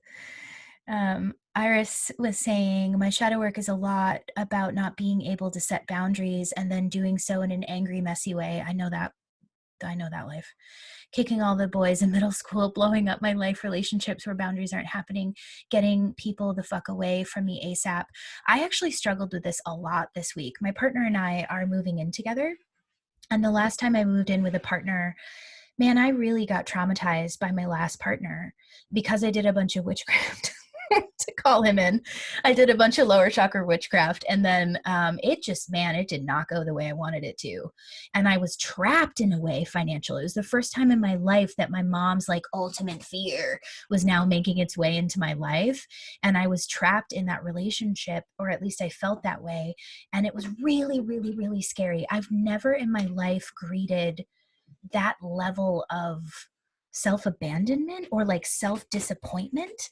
It was crazy. I mean, this was like 2 years ago, you guys, that I got out of it. So in moving in with my partner, I'm telling them the story about us moving in and how I freaked out this week. I just needed a day to be completely by myself and entertain not ever moving in with anyone ever again, which I have said before that I wanted to do, is just completely be alone. Now, is that the growth edge that an only child needs to be in? No, not me. I need to learn how to be with family. This is very meaningful to me. Letting all of you guys into my heart, letting all of you guys into my weird little thoughts about the world. This is how I grow as a seventh house person in this lifetime, as a relationally based person. So I hear you on really getting up to your edges and just, especially with the boundaries, because I'm the type of person, you guys might relate, where I'll cross my own boundaries as a service-oriented human. I'll cross them and then I'll be like, God damn it. And I'll have to like rein it back in or like be shitty or mean to get that person out of my space. And once I realized that, I was like, that's not fair. That's abusive. That's really fucked up. And so I had that come to Jesus with myself. And I looked at those parts of my personality that I still have. I still am really avoidant at times. And so I lean in and I go deeper into myself and I hold space for myself. And I'm like, okay, you didn't get that right. You didn't create that boundary, but you didn't know to create that boundary until today.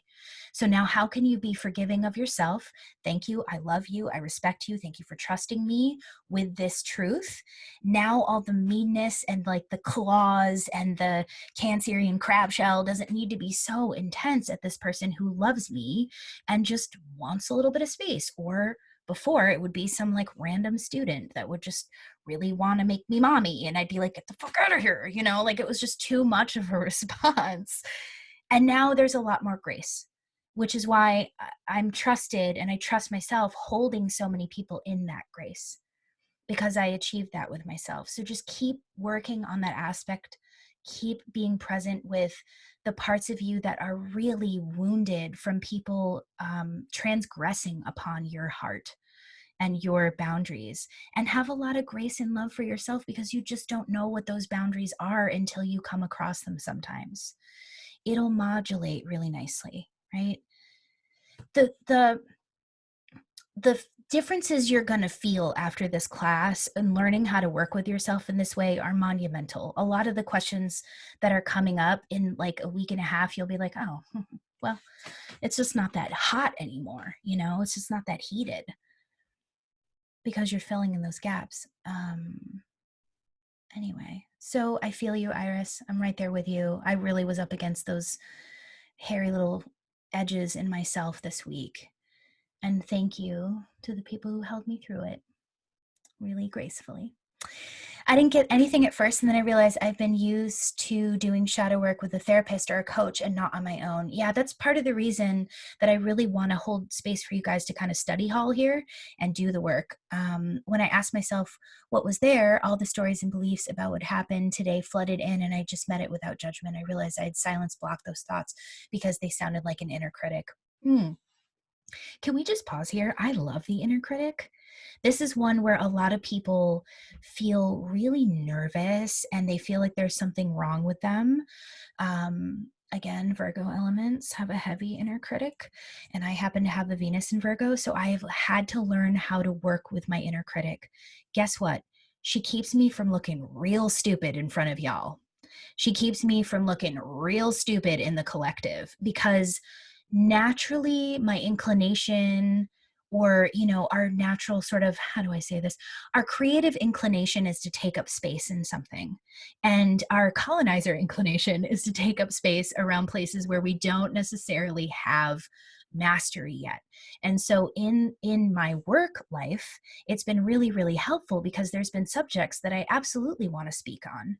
There's subjects that I absolutely just want to get into, and I will have to bake myself in the shadow work of it all to make sure that I'm not doing anything harmful.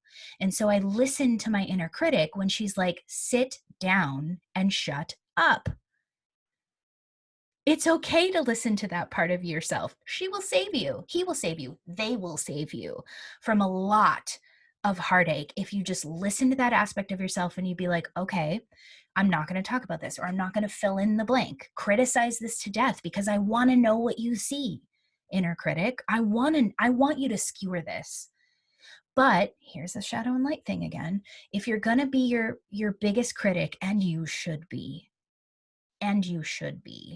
too many people in the spiritual community they erase this part of themselves and they are out of line. I wish that their inner critic was turned back on again. It's like, listen to it. The flip side of that is that you better also be your biggest cheerleader, guide, lover, partner, spirit guide, friend. Both of those need to exist in that same moment in order for there to be balance. So here's the conversation about dichotomy. Whenever you're working with yourself, it's always going to be a conversation between two sides or a couple sides. Did you guys notice that? There's two sides. It's like all of a sudden it'll be like, well, you shouldn't trust that part of yourself. You're like, no, I should. No, wait. Like, this is back and forth all the time. Maybe I should go in that direction. No, I shouldn't. So these two aspects, and we want to say hello to who they are in the moment, because they definitely have themes. The inner critic is a really good one to bring up.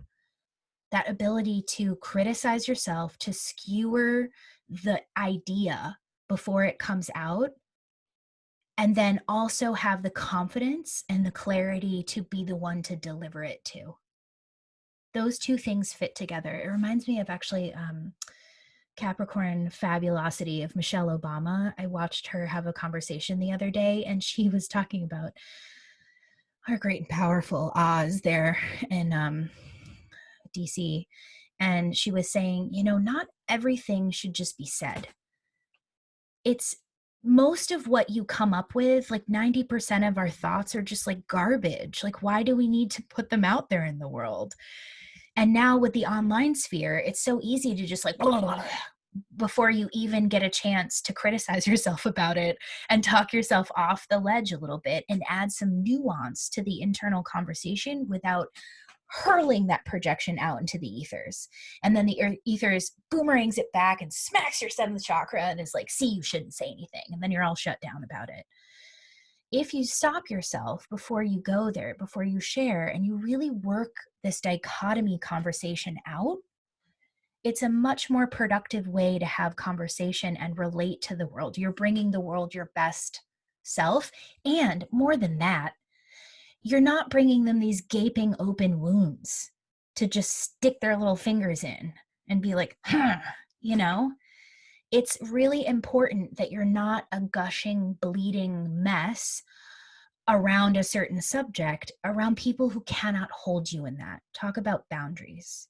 This is a boundary we have with ourselves. I'm going to do this work for myself so that people around me do not need to reflect back to me what I cannot see in myself. So I'm not bleeding out everywhere. And this is a conversation for a lot of us about modulating what other people's nervous systems can handle about our truths in a moment. Some people, some of your friends, they cannot handle this conversation. They can't. And why? They don't need to. You know, you guys can connect over other things. Their nervous system can't handle it yet, so don't overwhelm them with it. Keep that in your space. And everybody around you will calm down in a really beautiful way. I love shadow work. There's just so many good things. I didn't get but I also have a greater capacity now to meet those things without going into a shame spiral. Yes. But I'm still afraid of the spiral is going to happen and I'll lose myself in it. Thank you for saying that. You guys have such great additions to the conversation. It's going to happen. So one of the radical things you can do is just be like, I know it's coming. I know it's coming. I can feel it in my body. I know the subjects is going to come about. I know it's coming. So then you just prepare for it. Like the downbeat, we prepare for it. You know you're going to bomb out for a few days because you got to figure out what your boundaries are. You got to figure out what that shadow aspect was. You just got to journey with yourself.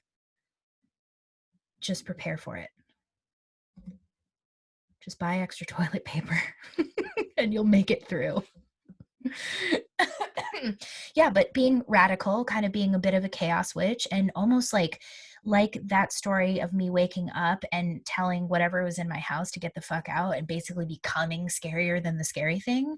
Become the cosmic parent that you've always wanted. Think about when we come to our friends, when we come to our family, when we come to our parents, and they're like, you should do this. You should do that. They're not listening, right? They're not actually engaged with us. They're telling us what to do. How often do we do that to ourselves instead of just listening? Just being like, I see it. I feel you. Thank you. I love you. I'm here. You got me wondering, is it bad or sketchy to do witchcraft to bring in love if it's not centered on a specific person? Do it. Yeah. I have a lot of thoughts about this. You're over there laughing. There's a lot of nuance to it. The places where I went off is I knew that it didn't feel good as it was manifesting, but it still looked exactly like the picture. So just watch yourself around that, which I feel like we're in a much different place than when I was manifesting in 2017. Like the frequency of relationships is totally different now. And the awakeness of most people is at a whole different level than when I was calling that person in 2016, 17. I was also at the same time doing a lot of chaos integration around the masculine feminine polarities and the toxicity around that. So if you're keeping it chill on a lower chakra level and you're just asking for the list of things that you want, and you're getting really clear about the kind of partnership you want to have and the kind of ways that you want to show up, do it that way. Good question. Sorry to freak you out. Okay, hold on. Let's see. In my view, Keely, witchcraft is a perfect way to draw someone to you. We just have to be very specific about what we're drawing. Yep. Sister Monica is a 4-planet Virgo with Saturn in my first house. God bless you. So I have struggled with the restrictions. My shadow was raging, showing me an image of destroying a room. After it mellowed out, it let me know to do some art therapy. Exactly. So there will typically be a medicinal that your body or this aspect of your personality wants you to do. I also notice that there is some amends to be made, meaning like I always let these aspects of me know that they're safe to come back to me. They don't need to create chaos out in the ether sphere of my life, that they can always come to me and to give me a sign as to when they need me. And they'll give me like some kind of a cue. It'll be a song or a number or a word or a feeling sensation in my elbow. Like something will happen when I ask it to do that, and it'll give me a way in. My mom usually confirms and validates my inner critic and makes me feel worse about it.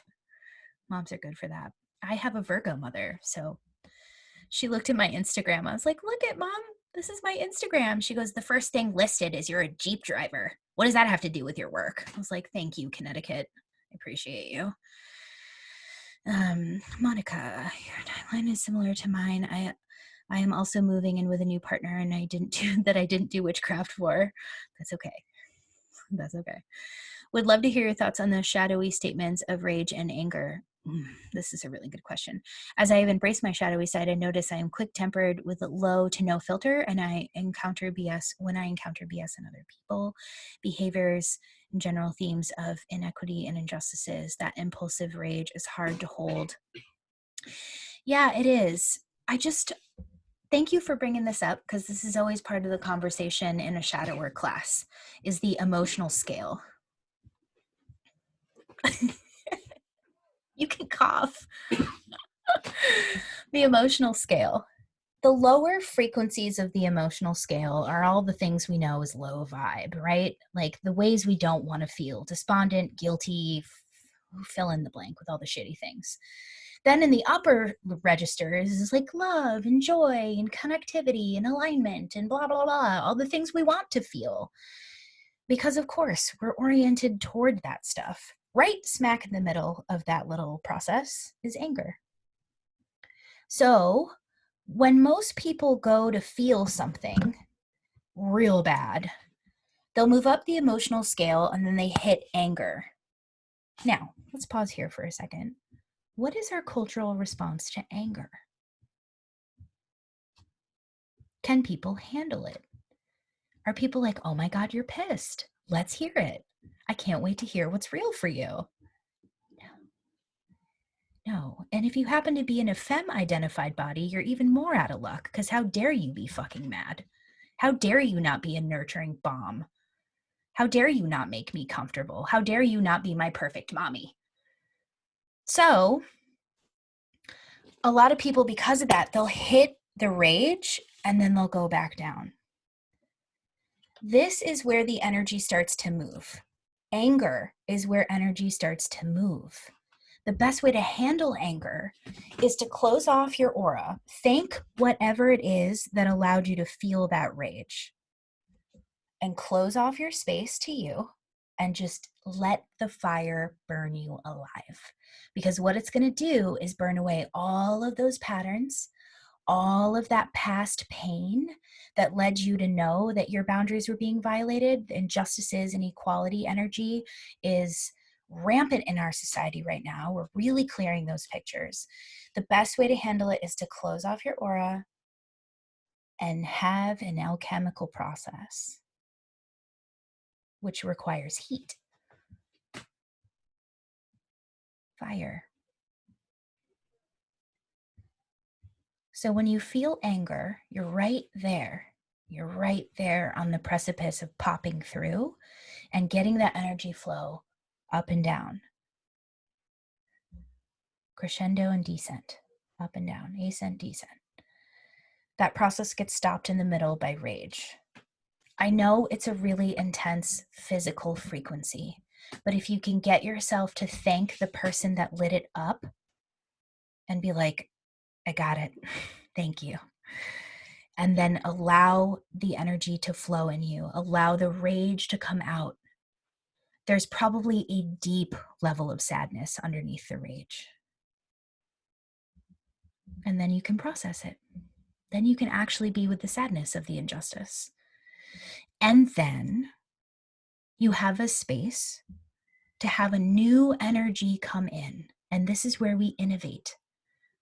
It's really hard to fight things like inequality and injustices all stuffed up with that energy and all enraged by that energy. We need space for innovation there.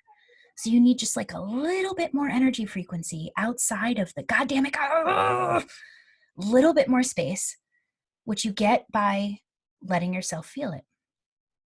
If you're the one that gives you permission to feel it, then you have more space. That part of you is like, oh, I'm legitimate. I'm here for a reason. Again, with the cultural gaslighting that's been happening on a mass emotional scale, this can feel really rage-filled and really heightened. We see this on Facebook. It's all these people who have been journeying with injustices, inequalities, places where they don't feel seen, places where they don't feel heard, and we just bring it to the online sphere and throw it at each other. We can clean that up a little bit. And when you do, you are able to greet that other person. Like now, my level of neutrality is on a different frequency. In 2016, I was all up in it. All up in it. And I think, again, really embracing it, those narratives, those upsets, those injustices, those things you've got to say, I do think that they're also correct. But there's another way to hold it. So it's not about you doing it wrong so much as what's the effect and do you want some other options? Maggie said, I struggle with the word vomit when I'm angry. The shadowy element is intense and I can be it can be embarrassing because I'm not good at faking it to keep it together. I mean, I like that about a person, you know? And I think that's another thing to really say hello to here is the people around you, can they hold you?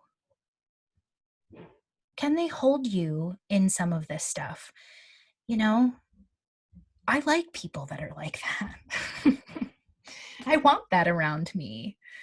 I think that that's great when somebody can't fake it. And I know a lot of other people do too.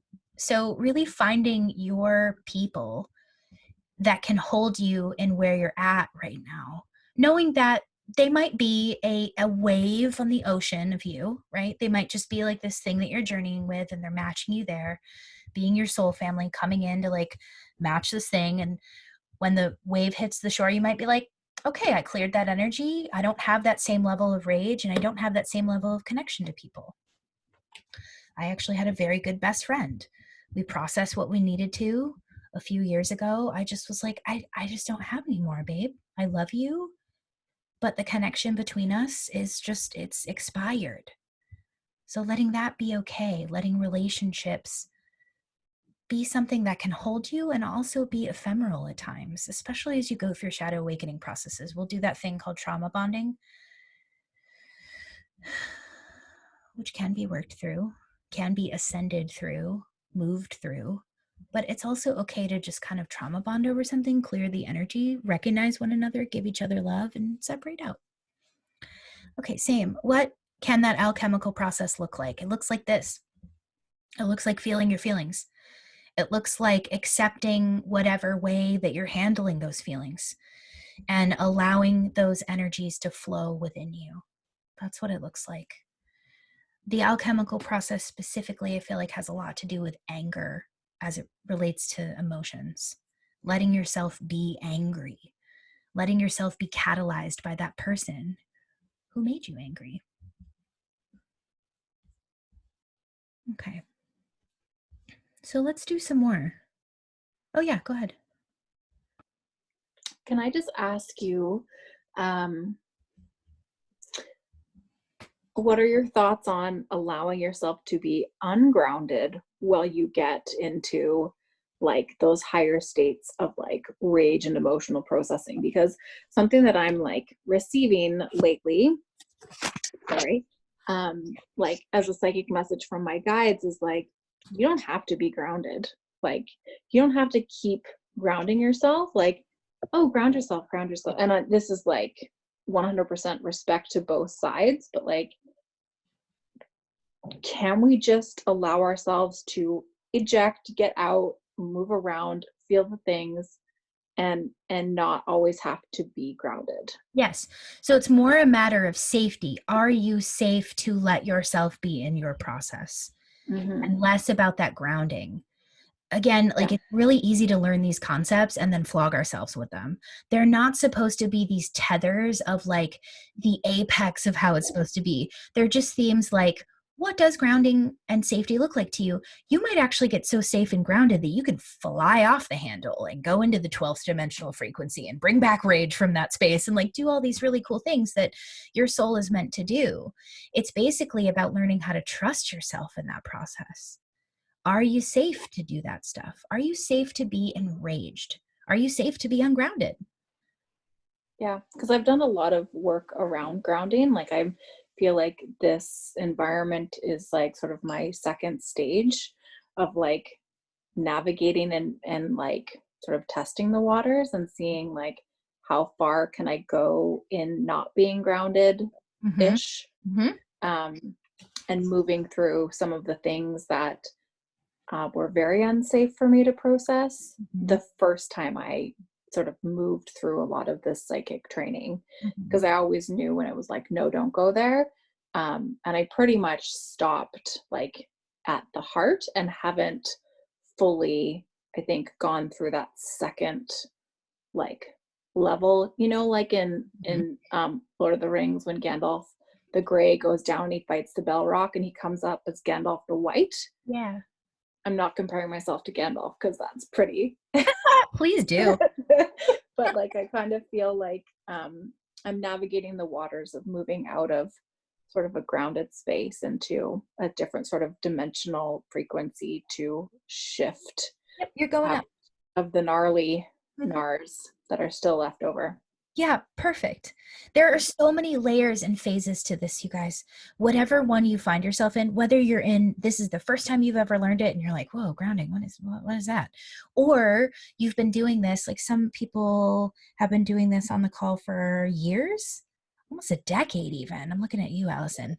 You've been doing this for a really long time. Doesn't it just keep moving and keep shifting and keep growing and keep changing?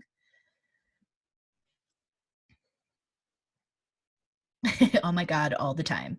It's crazy. Yeah, the concept, the reason that I keep teaching it is because I want to deepen my understanding of it and my relationship to it. So that concept of being grounded, now you've grounded enough. Now we go up because you've got those lower chakras nice and built. Now we ascend up through the layers of the chakras and the upper chakras and maybe even the outer chakras and bring in information from there. And then you ground it and integrate it. So it might be this year you're doing that, and in 2 years, it's time to ground again. It's all about like gathering twigs throughout the day and like growing herbs, you know? You never know. It's really our ability to observe the human in their healing process. So that leads me to pretty much the last part of our evening.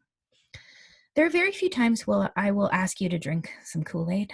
This is one of those times that I invite you to drink a little Kool-Aid. In a positive way. And it's this. It has been shown to me in many, many ways through the 2 decades that I have been working with people that we are the main spirit guide to this human experience. To quote Kanye, I am a god. And it's true. That's in the Bible. It's everywhere.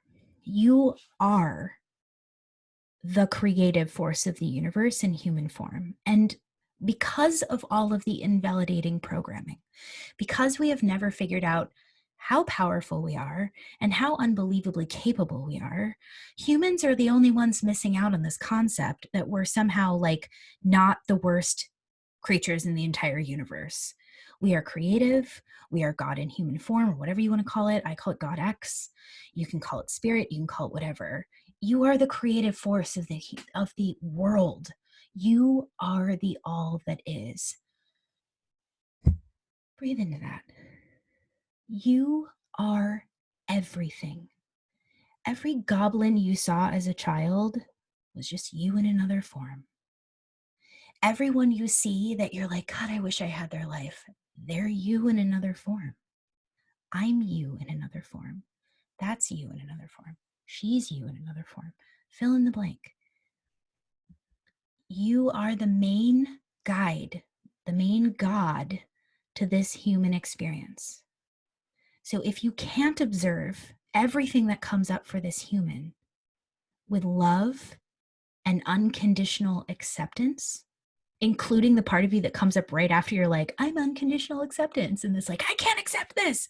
You just keep then being like, I love you. There you are, not accepting it. I love that you don't accept it. I love the part of you that doesn't accept things. And then it'll calm down and it'll be like, well, no, I'm just really sad. Be like, yeah, I love you.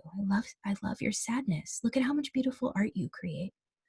Look at how powerful your art is when you're hurting. Well, I don't want to hurt. Beautiful. That's you wanting to change and grow and be creative and shift and move. Do you see? Like, next layer, next layer, next layer, next layer, recognizing the fullness of the human experience. There is nothing that needs to change. Everything that exists is meant to exist, or it wouldn't exist. Everything inside of you is part of the human experience and is not a mistake. You can absolutely shift out of it. You can absolutely move your life around, but it makes it a whole lot easier before we get into the cosmic energy, before we get into the creating and destroying, before that we get into setting the tone and working with our creative energies. Why don't we have a big orgy of acceptance that every single part of ourselves is not a mistake? I'm going to say that for everybody's patriarchal programming in the seventh chakra. Any part of you and any part of someone else is not supposed to not exist, and it's not a mistake. Your ability to say hello to it, be in relationship, communication with it, acceptance of it, is its ability to then come back into the whole and be a part of the conversation. So then we don't have these really extreme things. Think about the really extreme things in culture. What are some of the really extreme things in culture going on right now? We're having a big conversation about pedophilia. Have you noticed? What does Judeo-Christian programming and religion in general say about our second chakra and our sexuality, especially when we're children? Yeah. So wouldn't an adult who got shut down like that want to regain their energy by participating in that? Can we understand where someone is coming from there and how that wound got created? We're not condoning it. We're not saying that everyone should go out and do it and it's fabulous. No. But that ability to say hello to that energy, to understand where it's coming from, takes this mystique out of it. And our culture has this really strange ability to like individualize these things like they're incidents that we have no idea why they occurred. Well, that's what happens when you shame sexuality for 2,000 years. That's what happens. You can't get that energy healthfully with yourself, and so you do it in a really warped, fucked up way. I interact with this in the BDSM community a lot. There's a lot of this warped kind of energy, which I don't think is bad. I think it's just another way to work out dynamics that never got a chance to resolve. They never got a chance to actually be seen. And so our job here today is to be really good friends to ourselves, really good guides to our human experience. Not judging, Not being the friend that's like, I don't know, maybe you don't know what you're doing. Maybe you don't know what you're thinking, but instead being like, thank you. I see you. So one more time, let's go back in.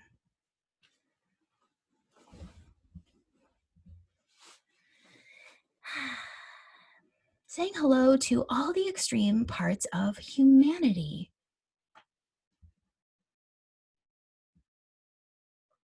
And you're in a safe space, so go ahead and go there.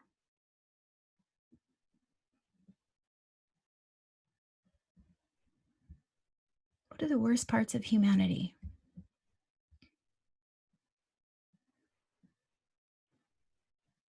And one by one, would you say hello to them?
Whatever you're noticing right now, would you just let it know that it's safe to communicate with you? That you're not going to judge it and make it wrong. And would you also let the part of you know that's judging it and making it wrong that it's absolutely welcome in the same space?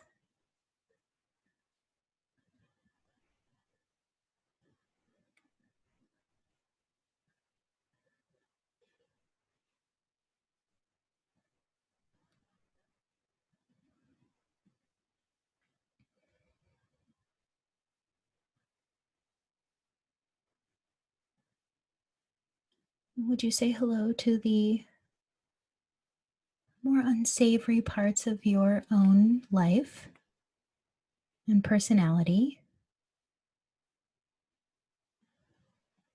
And would you let the grounding cord work for you as it moves out all the collective judgment? As you just interact with it a little bit more neutrally than you did yesterday.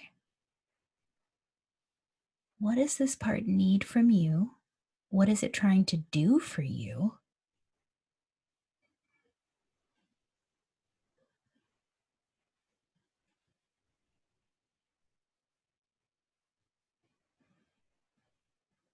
How is it keeping you safe? Even in its flawed thinking, or maybe lack of nuance in its thinking.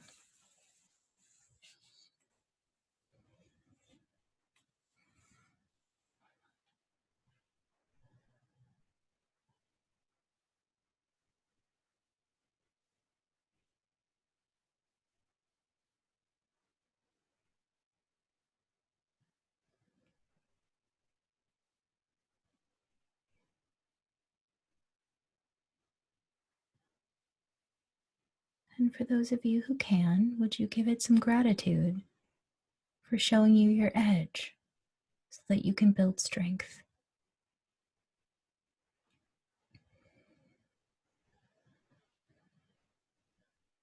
If any of you are super frustrated, feeling like it's not working, would you say hello to that?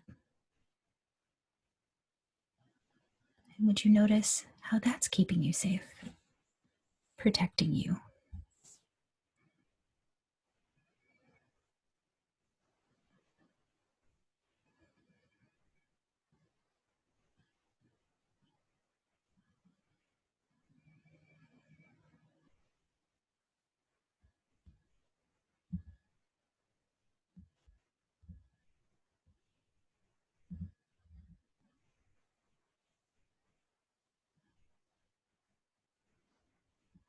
Just breathe and observe whatever you're feeling, thinking, doing.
Just a reminder that you're safe to feel this. You're safe to think these things. You're safe to go there. These shadow aspects are safe here.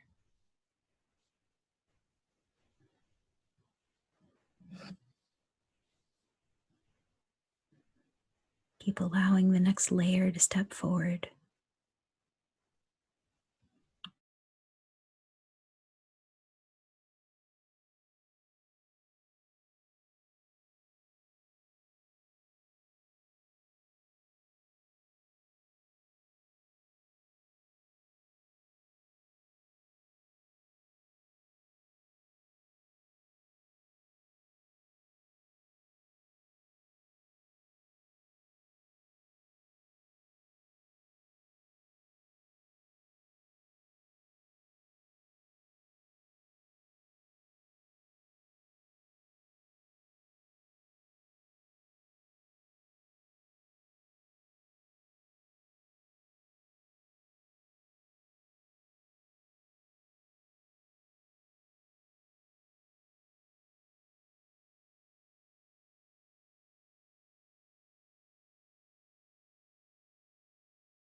you ever found yourself reading the energy into a corner or not getting a whole lot back, one of the things you can ask is, what do you want me to know about this? What do you want me to see about this?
So now we're going to massage it a little bit here.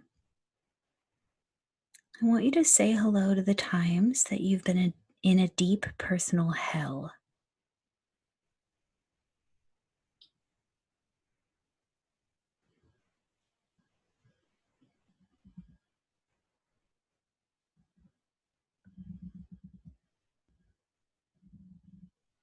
Where it was scary and there were no answers and there was no support, it felt like.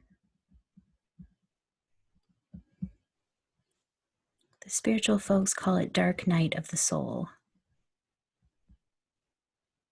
You guys have all had a few of those, eh? Mm-hmm.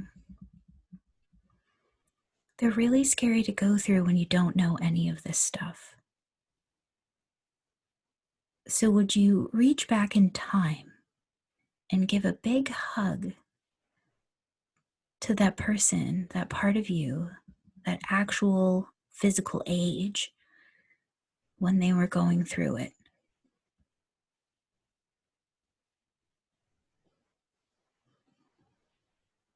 Would you let them know that you have tools now and that there's no need to go that deep? However, if there is a really deep, dark depth, that you are capable of going there. You're just not going to live there for like 6 months, a year, a decade.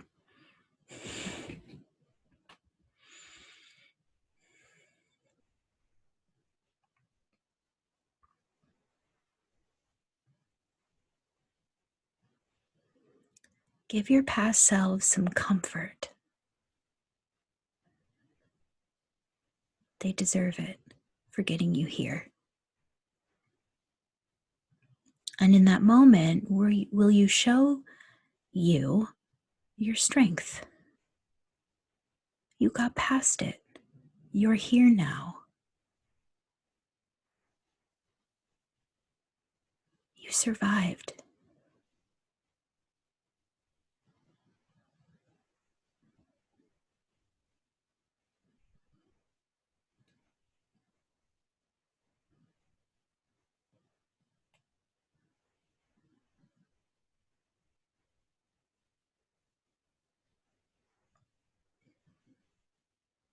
It's right about now that the part of you who was going through that might remember that glimmer of strength you felt.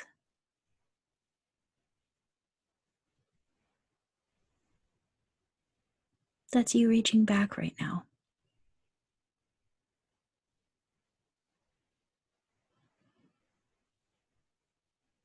That's the future you pulling you forward into your fuller expression and out of the tower card vibe.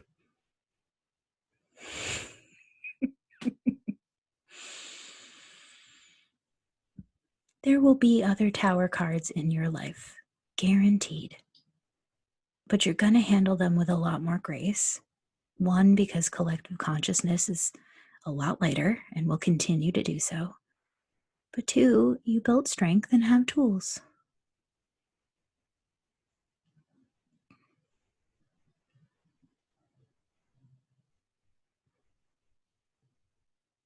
It will actually never be that bad again.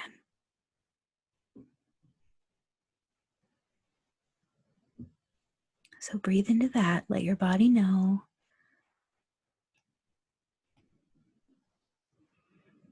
Let your grounding cord take some of that excess adrenaline. Let it take some of that confusion that you don't need to have any longer because you have info, you have access, and you have tools. And they're not going to go away after this class is over.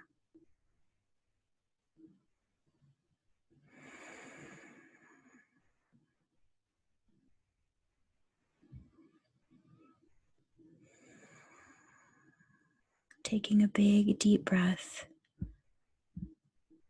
When you feel good and ready, come on back into the class space gently, lovingly, ferociously, whatever you want. For my fire signs in the mix. With a fist in the air. Yeah, I see you, Aries. All right. This is a big subject. This is a long one. That made me mad as hell. She's not going to take it anymore.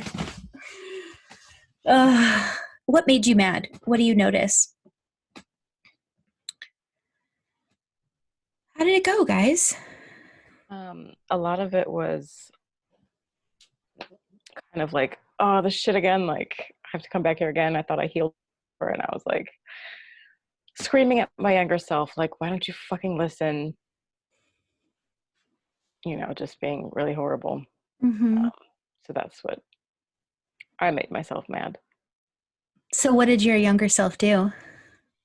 Freaked out and just went like that. Yeah. Yeah, it was not great. That's okay. We can get into fights with ourselves. I know this trip often, actually. I don't necessarily get along with everybody in here. Sometimes I'm having a talking to with some of the aspects of myself, and that's okay. That's what it felt like. Yeah, that's okay. I mean, ultimately, you know, that's not going to like make it want to come back to you. Like as an animal, you got to have like, a little handful of nice stuff for it to come back to you. But at the same time, thank you for bringing that up because that's really real. And it's you're not required to be like a peaceful little angel as you're doing this. These are shadow aspects. Which is hard for me because I'm like a giant people pleaser. So all the more of a win for this. Mm-hmm. That you can't sometimes get away from the fact that you have standards for yourself and that you didn't fucking reach them or some aspect of you couldn't at the time.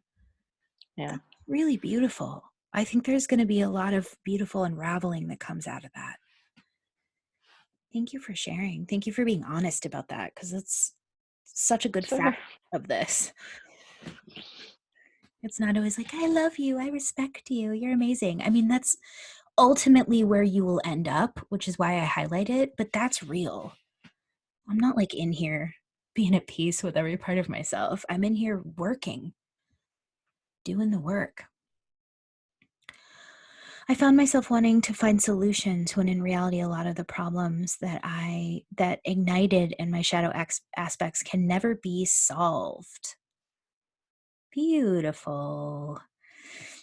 I also had a lot of rage, which is terrifying. So there's the rage And the fear of rage. Yeah. Sounds like a culturally conditioned energy frequency to me. That's all right. I saw the horror of the earth and the pain underneath it and felt a futility, like I was getting a voice, some otherworldly being saying, yep, they're a mess, and a sort of a surrendering to not being able to do anything about it. Embrace the rage. Yes.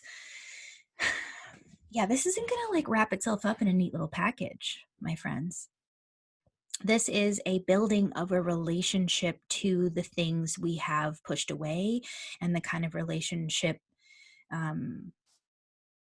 damage that we have within ourselves. Good call on the tuning fork. Good call.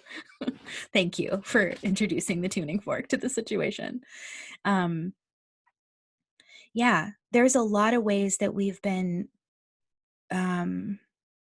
corralled in terms of our energy frequency and our emotions.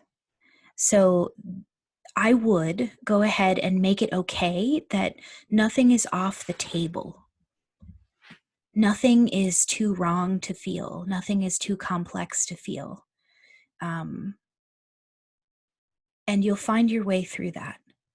There's something as a Libra stellium, which dabbles in confusion a lot, that I get out of confusion that might help you guys. And that is, I like to say a little mantra, this is complex, but I'm not confused. I can move myself through this. So it's this kind of shifting from it being confusing, therefore not having any sort of solution, to something being complex and therefore an open door.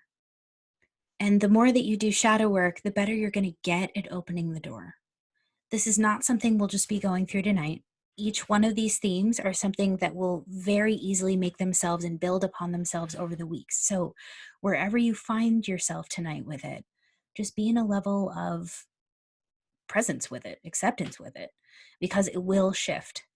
There's some things that were said tonight that might not make any sense, that in 3 weeks you're going to be like, oh, that's what that means to me. That's what shadow work means to me. That's how I can be with myself. Because there are, like, I forgot who mentioned this earlier, but the layers of it. There are so many layers of this. So wherever you are in the onion peeling, just let it be stinky. Unspoken family BS that I wanted to scream about to all of them, but I don't have to do it in person. It's okay, that they can hear it and won't deal with it in this life. You know what's so cool about that? That's an option. You can just scream all the things that your father will not hear because of his programming. You can just scream it at his higher self. He'll receive it.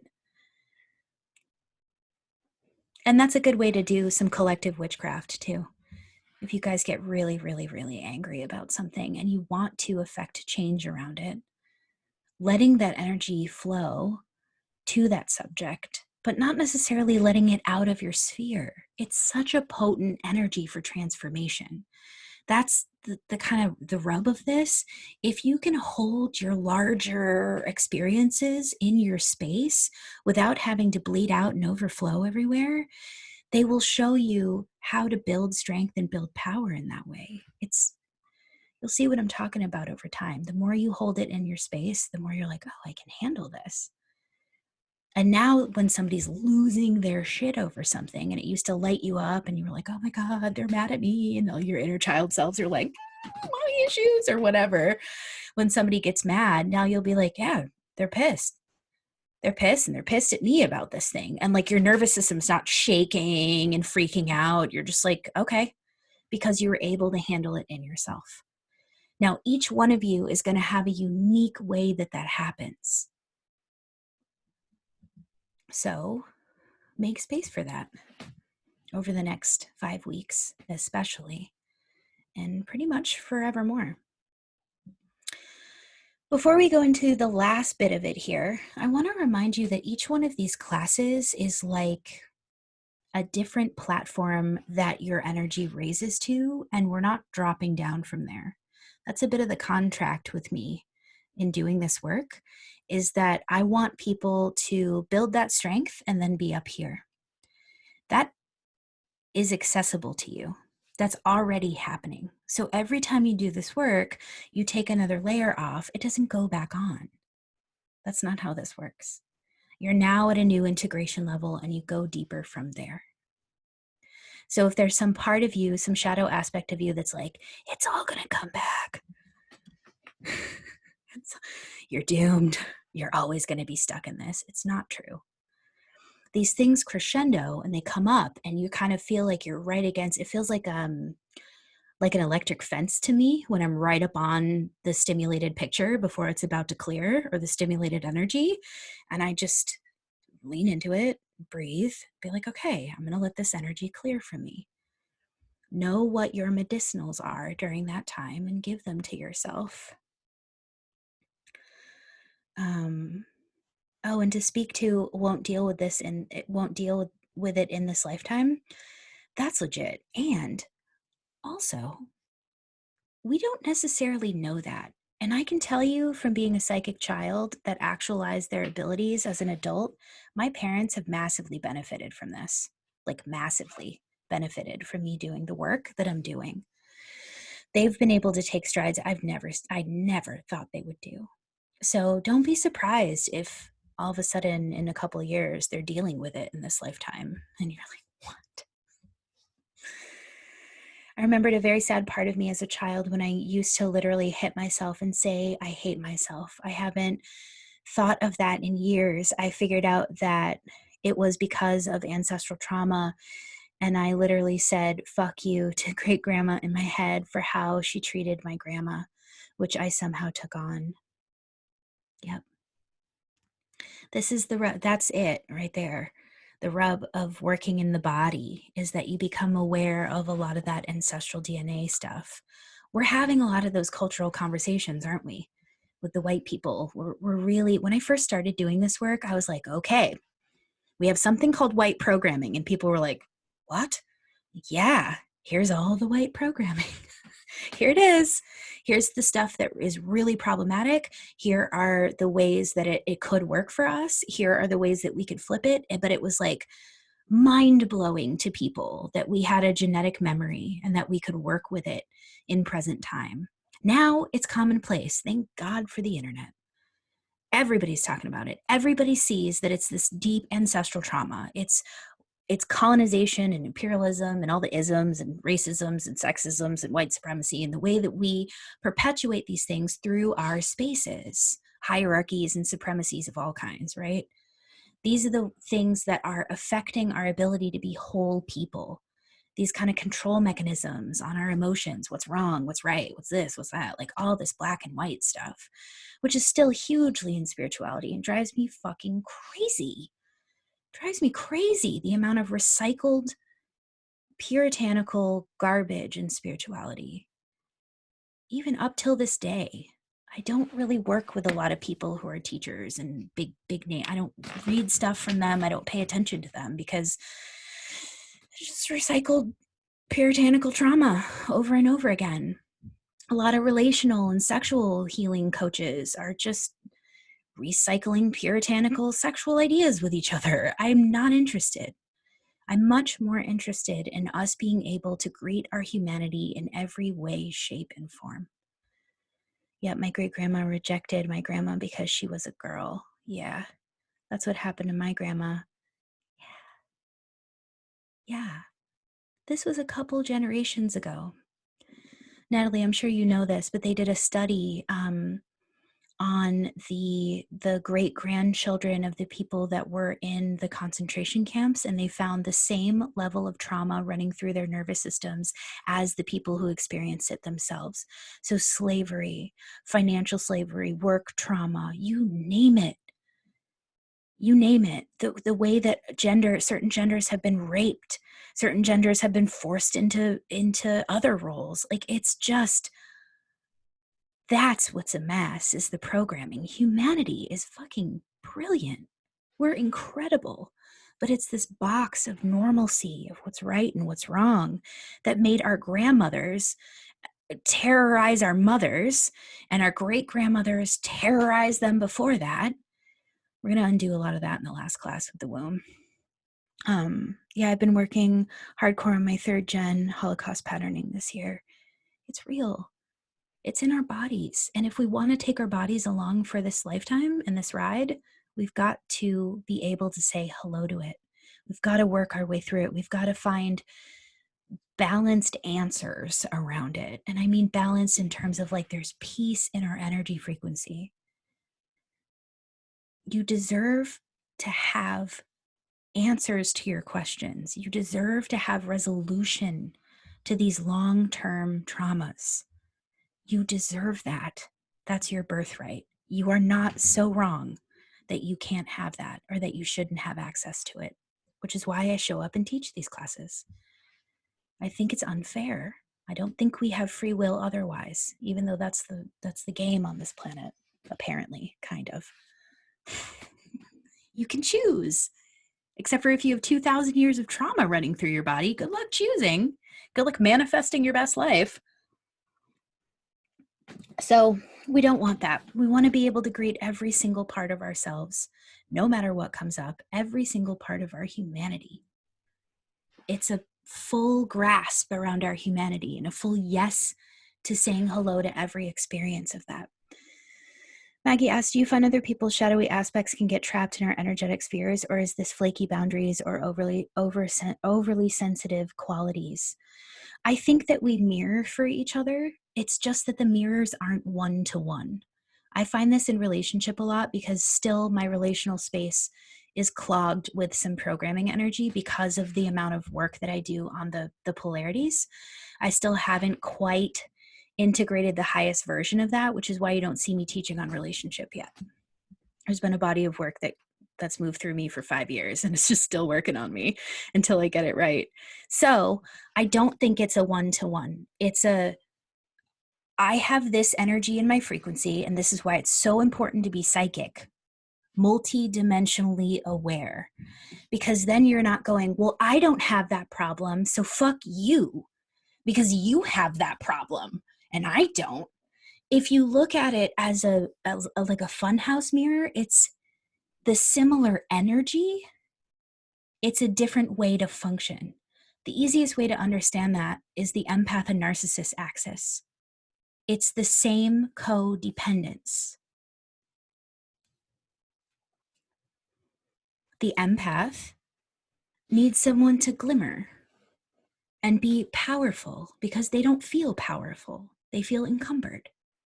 The narcissist needs someone who has some empathy because they can't find that within themselves. They can't complete themselves in a way. One can't be an extrovert, the other one can't be an introvert. So it hyper projects into these things. And then they never fucking get out of that mirror. My grandmother's mom died when she was born.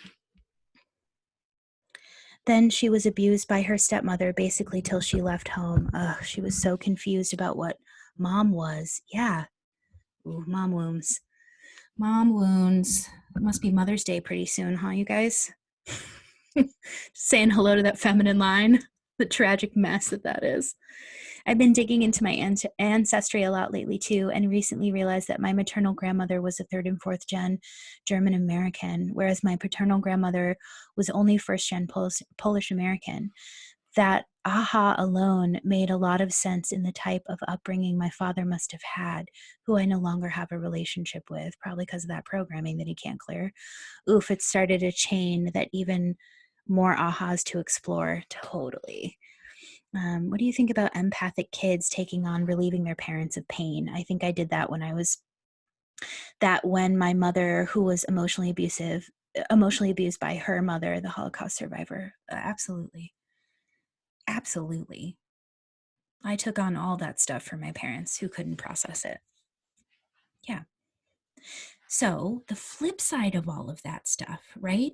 So there's all the deep, dark, gnarly shit There it all is. There's the whole of genetic pain and the way that we've perpetuated it, and the feminine line and the toxic femme.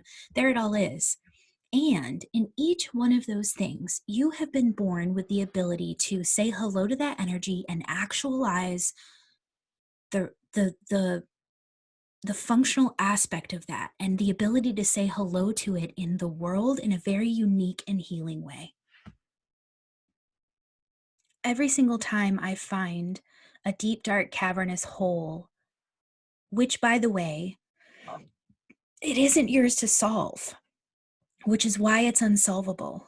Let's pause here for a second, because there's an energetic truth that needs to be said hello to before we go. If something isn't resolving, it's because it's not yours. You will always be able to answer your own energy. You will always be able to find a solution to the problems that are yours. If it is a never-ending thing that has no solution whatsoever, it's because it came from ancestral trauma and you can't work it out, because that's too big of an energy. You can work out your part of it. You can clear and move out those programs from your lower chakras.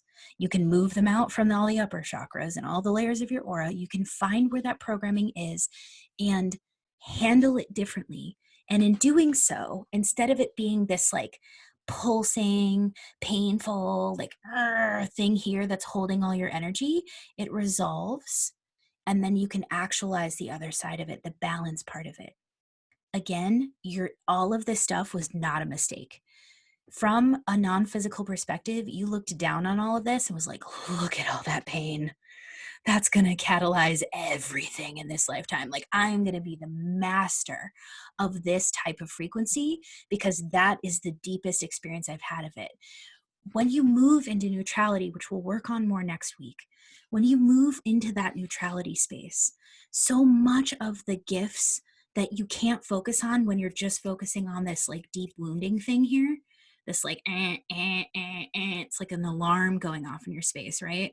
When you relax that because you're able to be with it, the actualized part of that, or the gift of it, comes right up in and balances it out. And then you feel nice and cozy in your space, and then you know your purpose in the world, and then you know how to handle your crazy mom and why she's crazy and all that stuff. I don't like saying crazy, but just a colloquialism. All right. Anybody have any thoughts or questions around that before we blow this pop stand and spend the week journeying with our shadow? I don't think you should expect it to be terrible. I also don't think you should expect it to be amazing. Just greet it with a level of neutrality and greet whatever is coming up next. Again, I'm going to say this. I'm going to say so many of these things over and over and over again, because it's the 40th time you hear it that you'll be like, oh, she's serious. Or, oh, I get it now. If you need support, reach out. These are the 2 heaviest weeks in this entire series. Not to say some of you might be loving this, and then in 3 weeks it'll be like resetting the tone and the autonomy stuff that you're like, oh my God. But if this week is really hard for you, allow yourself to reach out. I can always answer questions, clear up stuff really quickly. It's harder to teach these concepts to 36 people than it is to answer your question about your very specific thing and like get unkinked in a zone and allow the energy to flow. You also have those sessions, those half-off sessions, if you need and want them. I'm re-listening to your Money Shadow Work course this week. Yeah, that's a good one. The anti-capitalist training for the modern human. Okay, beauties.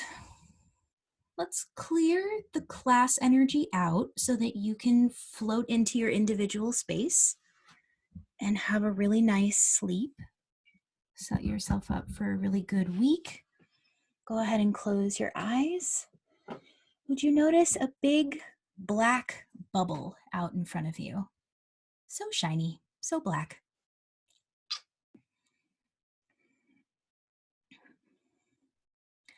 Would you let this black bubble collect up all of the shadow frequencies of people that are in your space, family members, people who just couldn't handle their shadow.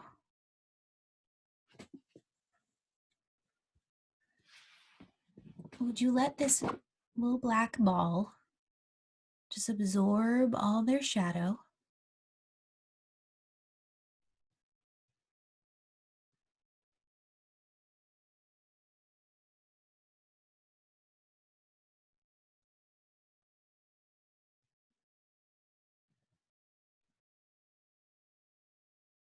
And then when it feels really saturated and like all of your dad's goblins that he couldn't work out for himself, and the masculine line and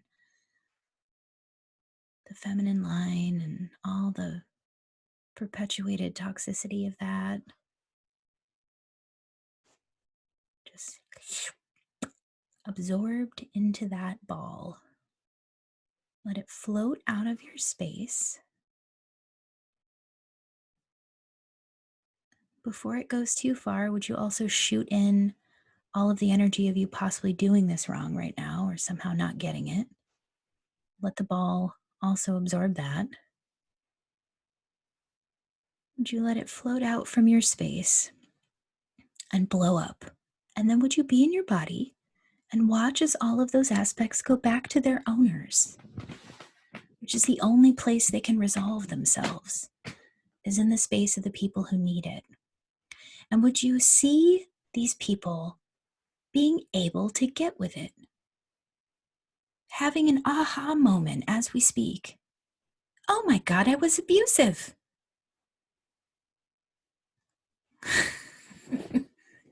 Oh my God, I have pain around that. And would you see them also having the tools because you are in their genetic line? They asked for you and your mastery. And as you learn tools, they are liberated from their pain.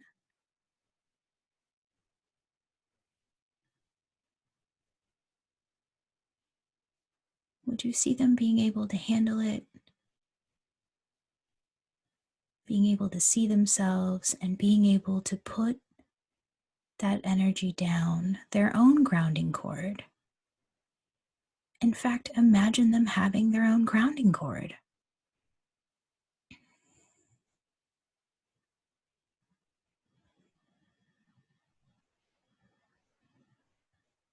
Anybody you've been continuing to help resolve their issues? Would you thank the part of yourself that is thoroughly interested in the healing process for holding on to it and really mulling it over? The part of you that's an energy geek that really wants to understand this stuff in this lifetime.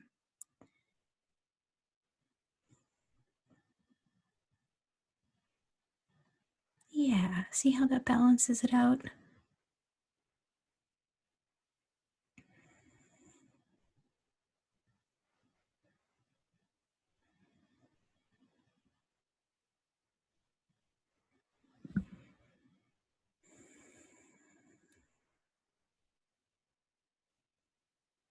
So one more thing, our shadow aspects tend to live in our heart chakras, that unity space between the lower chakras and the upper chakras.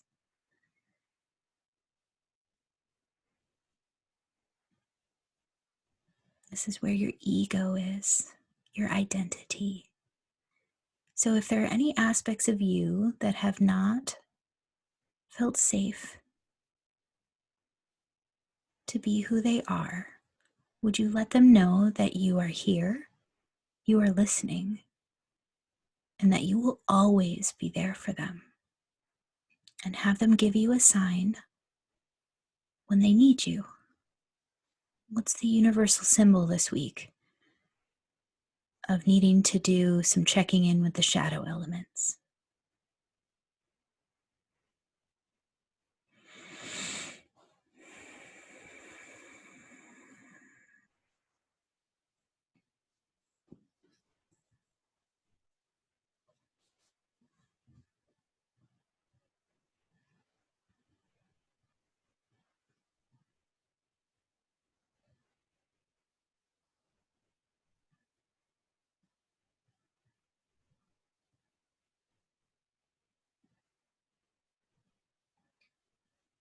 When you feel like you've got your sign, just make note of it.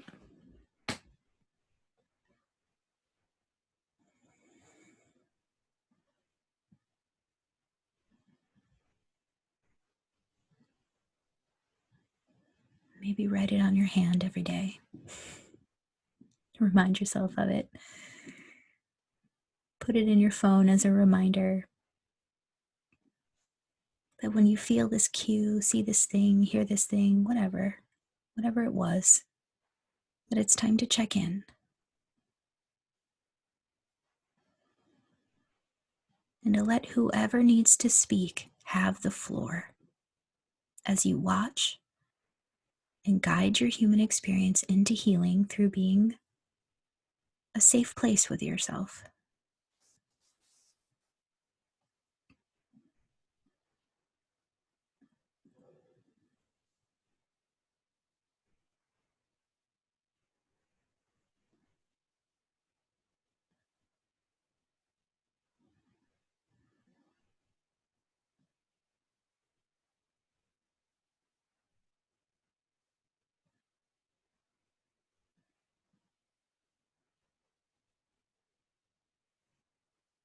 Now that you've done that, got 2 more little healings for you here.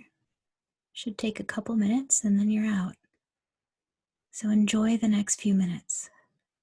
Really allow yourself to have them. Would you see a big, fluffy rose in your mind's eye? Use your imagination. Big rose. Would you let this rose lovingly, but thoroughly, collect up everybody's energy from class? My sweet empathic humans. My energy, throw it in there. My information and ideas, throw it in there. And everybody else, all 27 of us. Let everybody's beautiful shadow goblins go in there.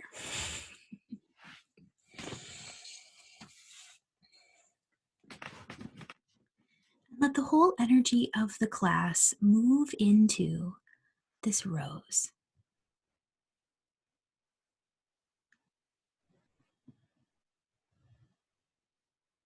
This is how we end things in the psychic realm, so that we actually have space. Would you let the rose move out of your space? Let it move out by like Saturn or something, where all the shadow demons belong. No shade, Saturn. Go ahead and just throw it at that planet.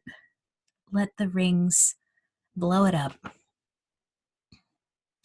Would you be here on planet Earth, and would you imagine a massive gold sun filled with unconditional love and forgiveness? About 6 feet above your head. And pretend like you're sunning yourself on the beach. And would you soak up the rays? Be generous with yourself. Really let it saturate every layer of your aura, even if that doesn't make sense to you yet. Let it move through every chakra center you have, which you have about 80,000 in your body, not just the 7. Every joint is a chakra center, energy center, if you're more comfortable with that.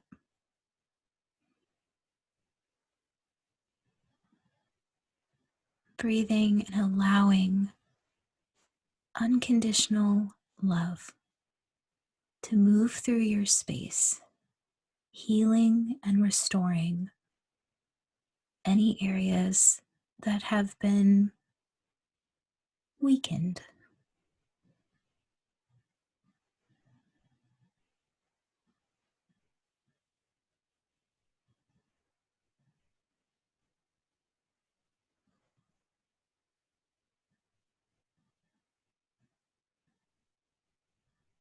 And then would you look out into your night, into your sleep space? And would you see yourself getting ready for bed, winding down, And just check in and see if there's anything else you need to do to get your body nice and safe before sleep so that you can have the best night of sleep and the best day tomorrow.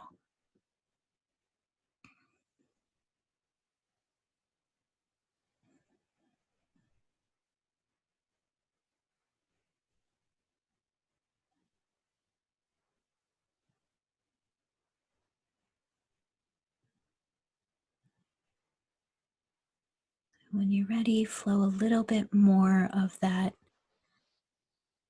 golden energy all the way down your grounding cord. Let that earth come all the way up. So you just got earth and gold moving around in your space, getting you prepared for a really healing night's sleep.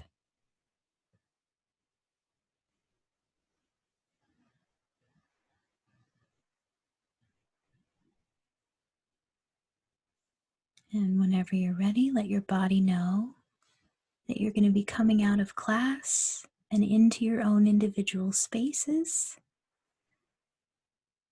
Take a big, deep breath. Come on out.